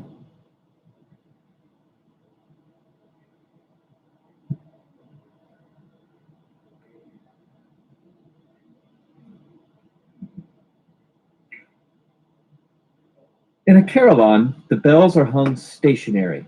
A single carillonneur plays the instrument using a keyboard-like console in this room.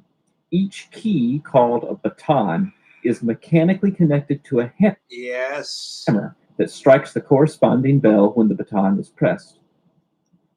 Carillon bells are just as badass as change ringing bells.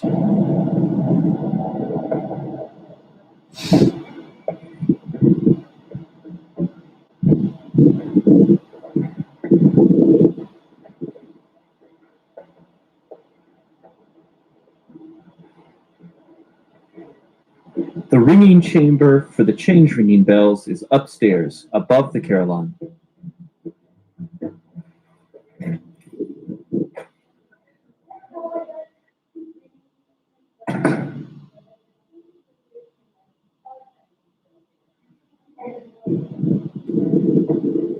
The views from a place like this are stunning. This is a fringe benefit of being a bell ringer. Yeah, if you're scared of heights, you shouldn't be a bell ringer.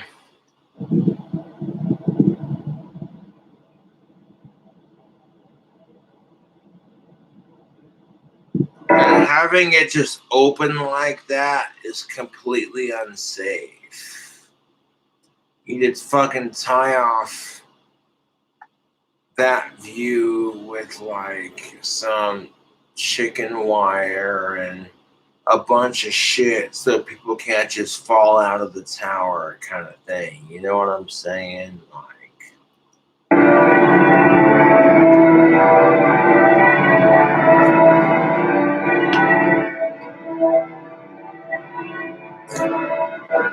Another unique feature of this tower is the bell frame itself. In most towers, the bells are arranged in a square or rectangular grid. We've seen a couple of examples of this. But in this tower, the bells are arranged in a circle.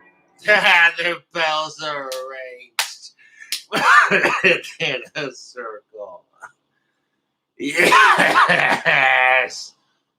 Yes, that's how I'd have my carillon bells from my clock tower arranged. All jokes aside. This helps minimize the stress exerted on the tower by the swinging of the bells. Exactly. What he said. That's the sucky part about building a bell tower is you gotta think about, okay, it doesn't matter how many bells you have. How you gonna ring them? And can you fucking keep the stress of ringing your bells from fucking with the structure of your bell tower? Because you don't want your bell tower to fall down and just crumble to pieces. Because you're like, yeah, I want to build a bell tower. And then you fucking do it. And it's like, oh shit, it crumbled to pieces. It also enables the ropes to be arranged in a circle without the use of pulleys or guides, which makes the bells much easier to ring. So even though these bells are very heavy, they're not difficult. The treble in this tower is being rung by the lady in the pink shirt on the far right. The 3,600-pound tenor is being rung by the man in the blue shirt who's standing on a box. Boxes like these are useful on large bells to prevent a long rope from piling up around your feet, which can be dangerous. They can also help shorter ringers ring bells whose ropes have been adjusted for a taller person.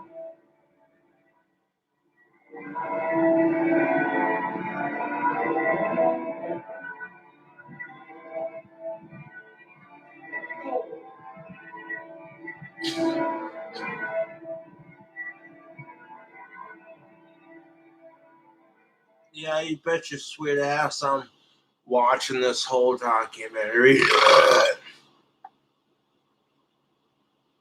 I've watched this documentary several times and it never gets old. I fucking love bell towers and clock towers and the way the bells sound. It's unspeakable how just delicious the bells sound.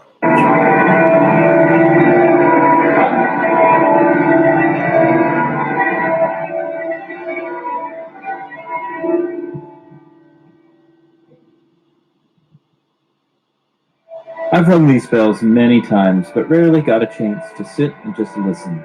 So while the rest of the group was ringing a quarter peal, I went outside just to. I've never rung bells the way they're talking about. That's kind of, I'm not gonna lie, that's kind of on my bucket list. To ring a church bell with a traditional rope and wheel, just, you know what I'm saying? And I don't even care if it's the heaviest bell or the lightest bell. Like, it's kind of on my bucket list.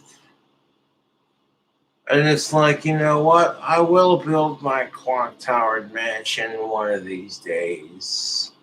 And that's what keeps me going, apart from my fans and my family. And maybe my idols being like, fucking Cobra.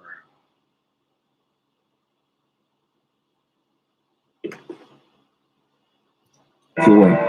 They're ringing Stedman caders, which means the method Stedman on 9 bells. The 10th bell, the tenor, is ringing in 10th place on every change. See if you can hear it.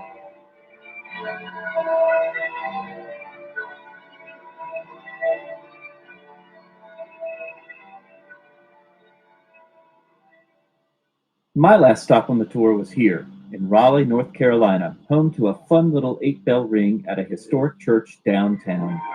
This was the 15th tower on the tour, and the rest of the group went on to visit 7 more in Charleston, South Carolina, Augusta, Georgia, and the Atlanta area. But I had to go home to Florida to get back to work. Sorry about this last shot, especially to my friend and tour roommate Mike, whose head is prominently featured, but it's the only video I have with me in it on the far left. If you live in Florida, anywhere near Orlando or Tampa, which is my neck of the woods, or near Miami, where there is a tower, and you're interested in learning more about change ringing, I will teach you. My website is changeringing.info. Get in touch. If you live in the US or Canada, you can get in touch with the North American Guild of Change Ringers. In the UK and other English-speaking countries, the Central Council of Church Bell Ringers can put you in touch with your nearest bell tower.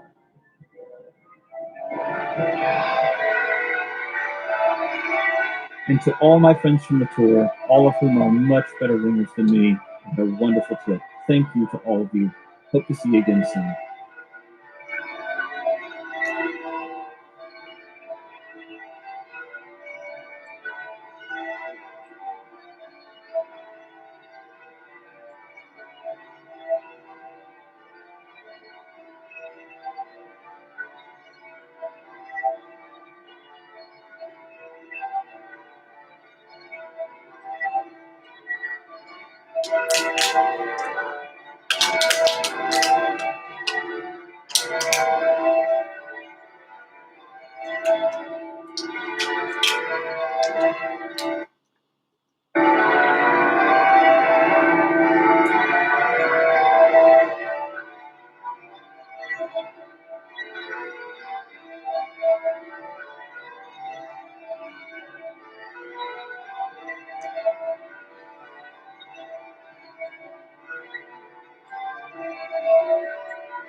Copyright 2018.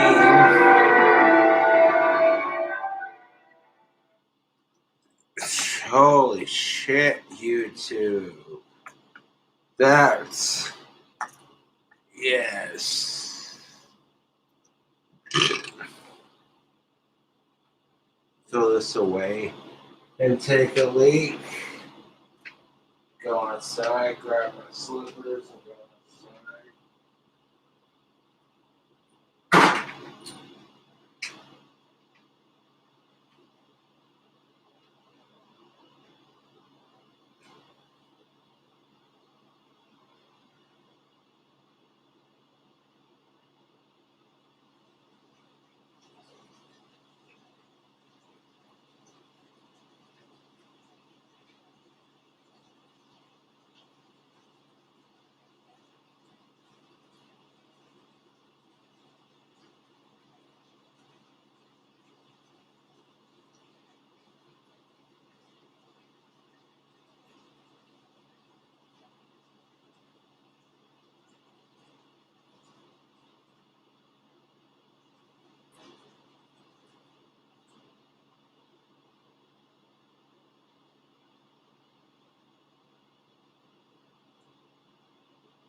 Okay, so yeah, I'm obsessed with bell towers and clock towers and Ozzy Osbourne and Cobras and Danny Filth, and it's just another autistic.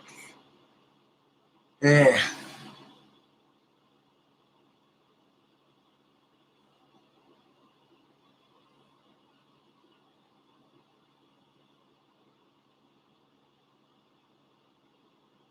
Might crack open another beer. Ah, fuck it, I'm gonna do it anyways, because, you know, Cobras full of habits.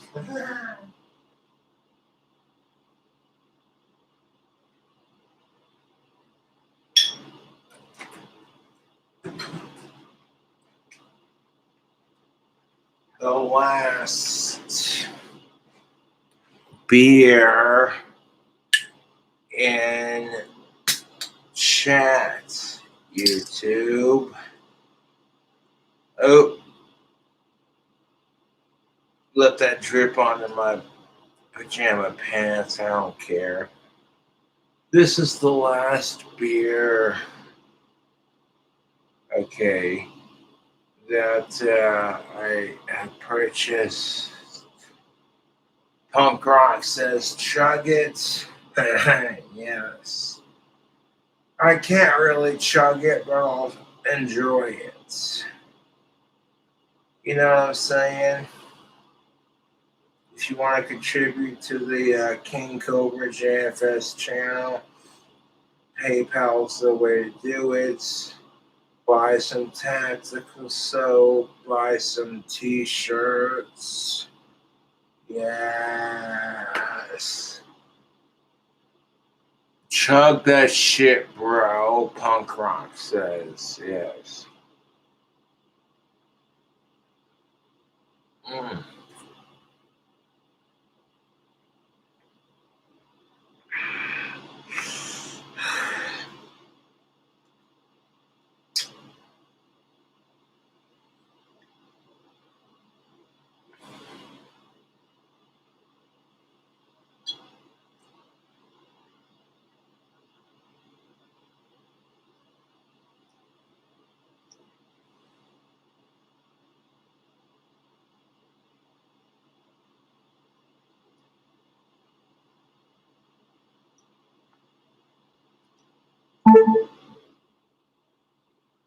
Caroline Bell's Crazy Train, Ozzy Osbourne.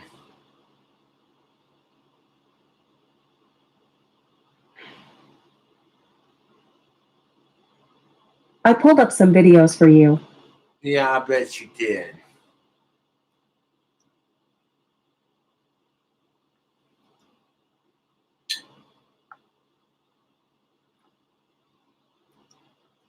Dude, give me the results I was looking for. Fuck you. I'm not in the mood right now.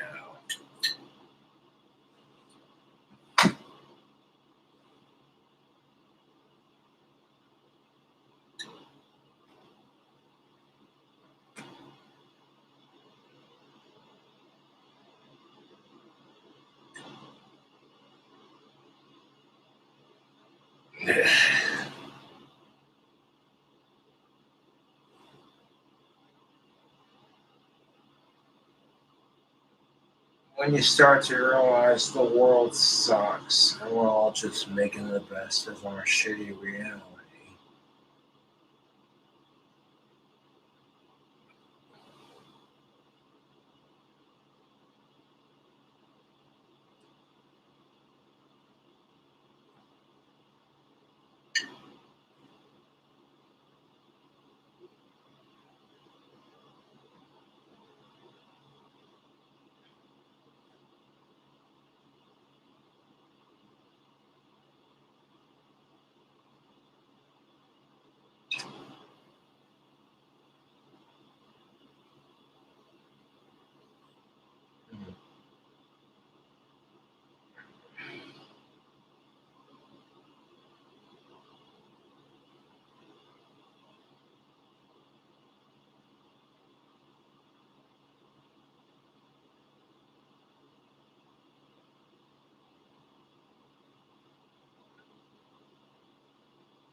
The fucking. Dude, I did not mean to drink this much and drink the rest of my stash. Waking up before collecting wand wood. But that's just how it happened. Like,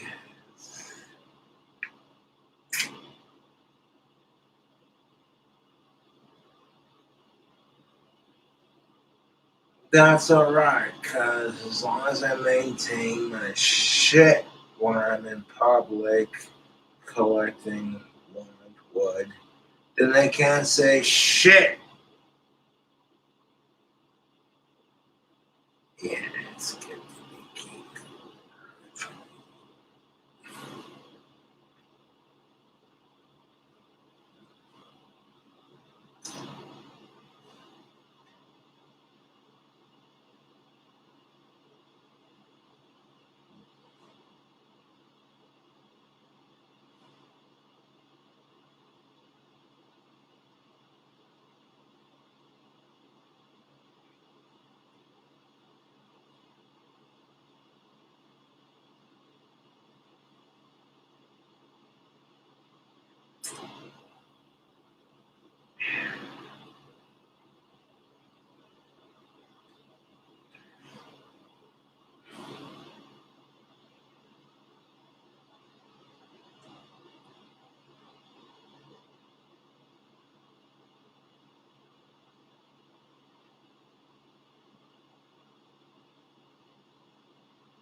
Hope y'all are having a fan-fucking-tastic.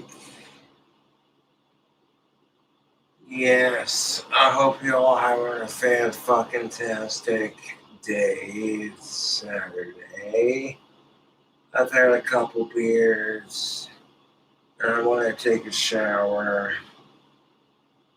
after the stream. Oh, excuse me, I farted and sneezed.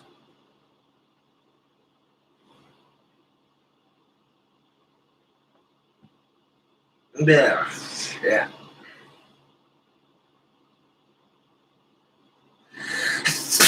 Ah, that. Blah, blah.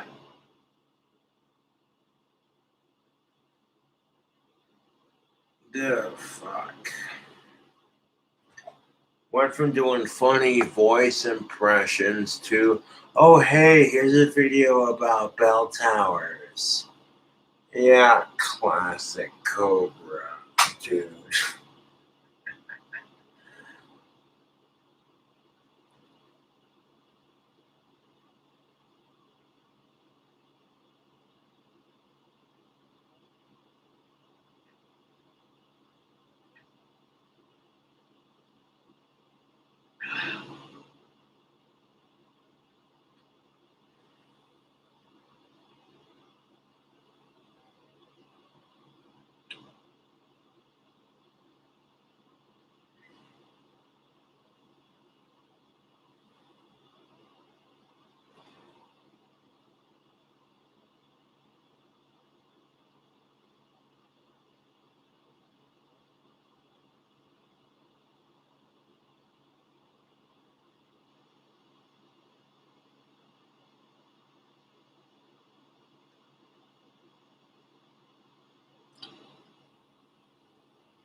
Fuck anyone fucking with my idols, my family, my friends.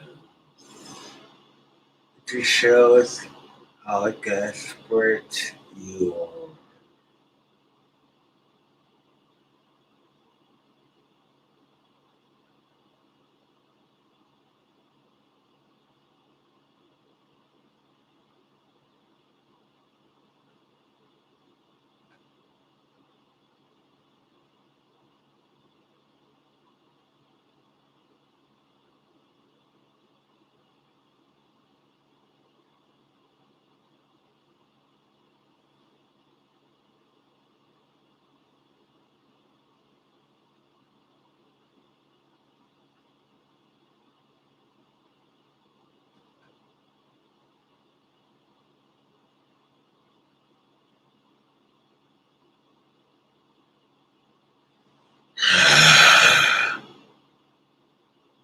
Oh yes, it feels good to stretch the demon on the weekend.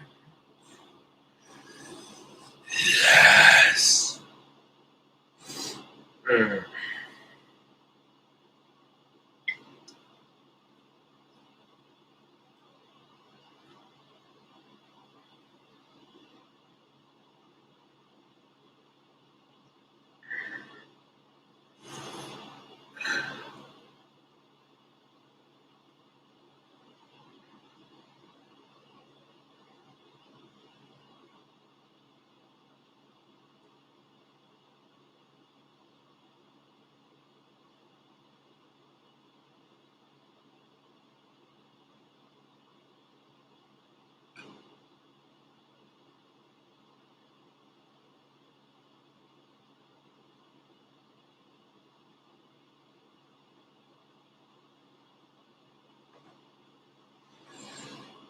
Mm.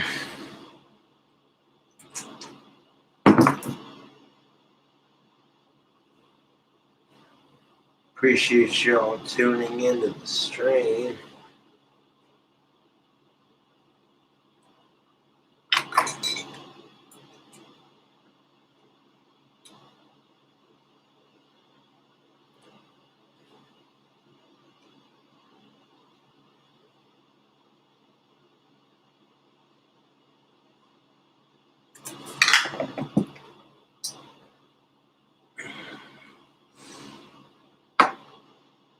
I'll be right back.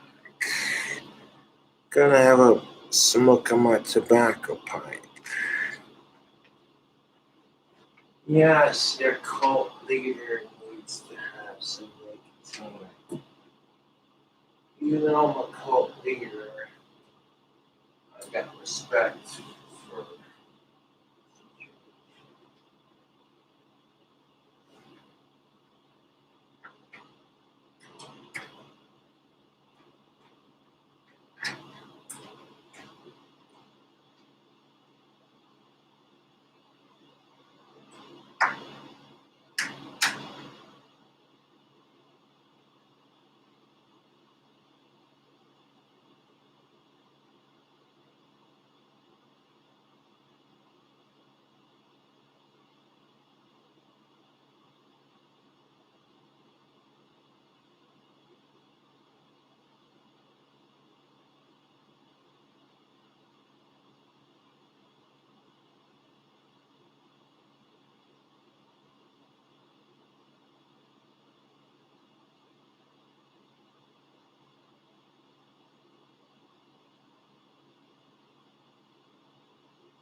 Thanks for watching the live stream.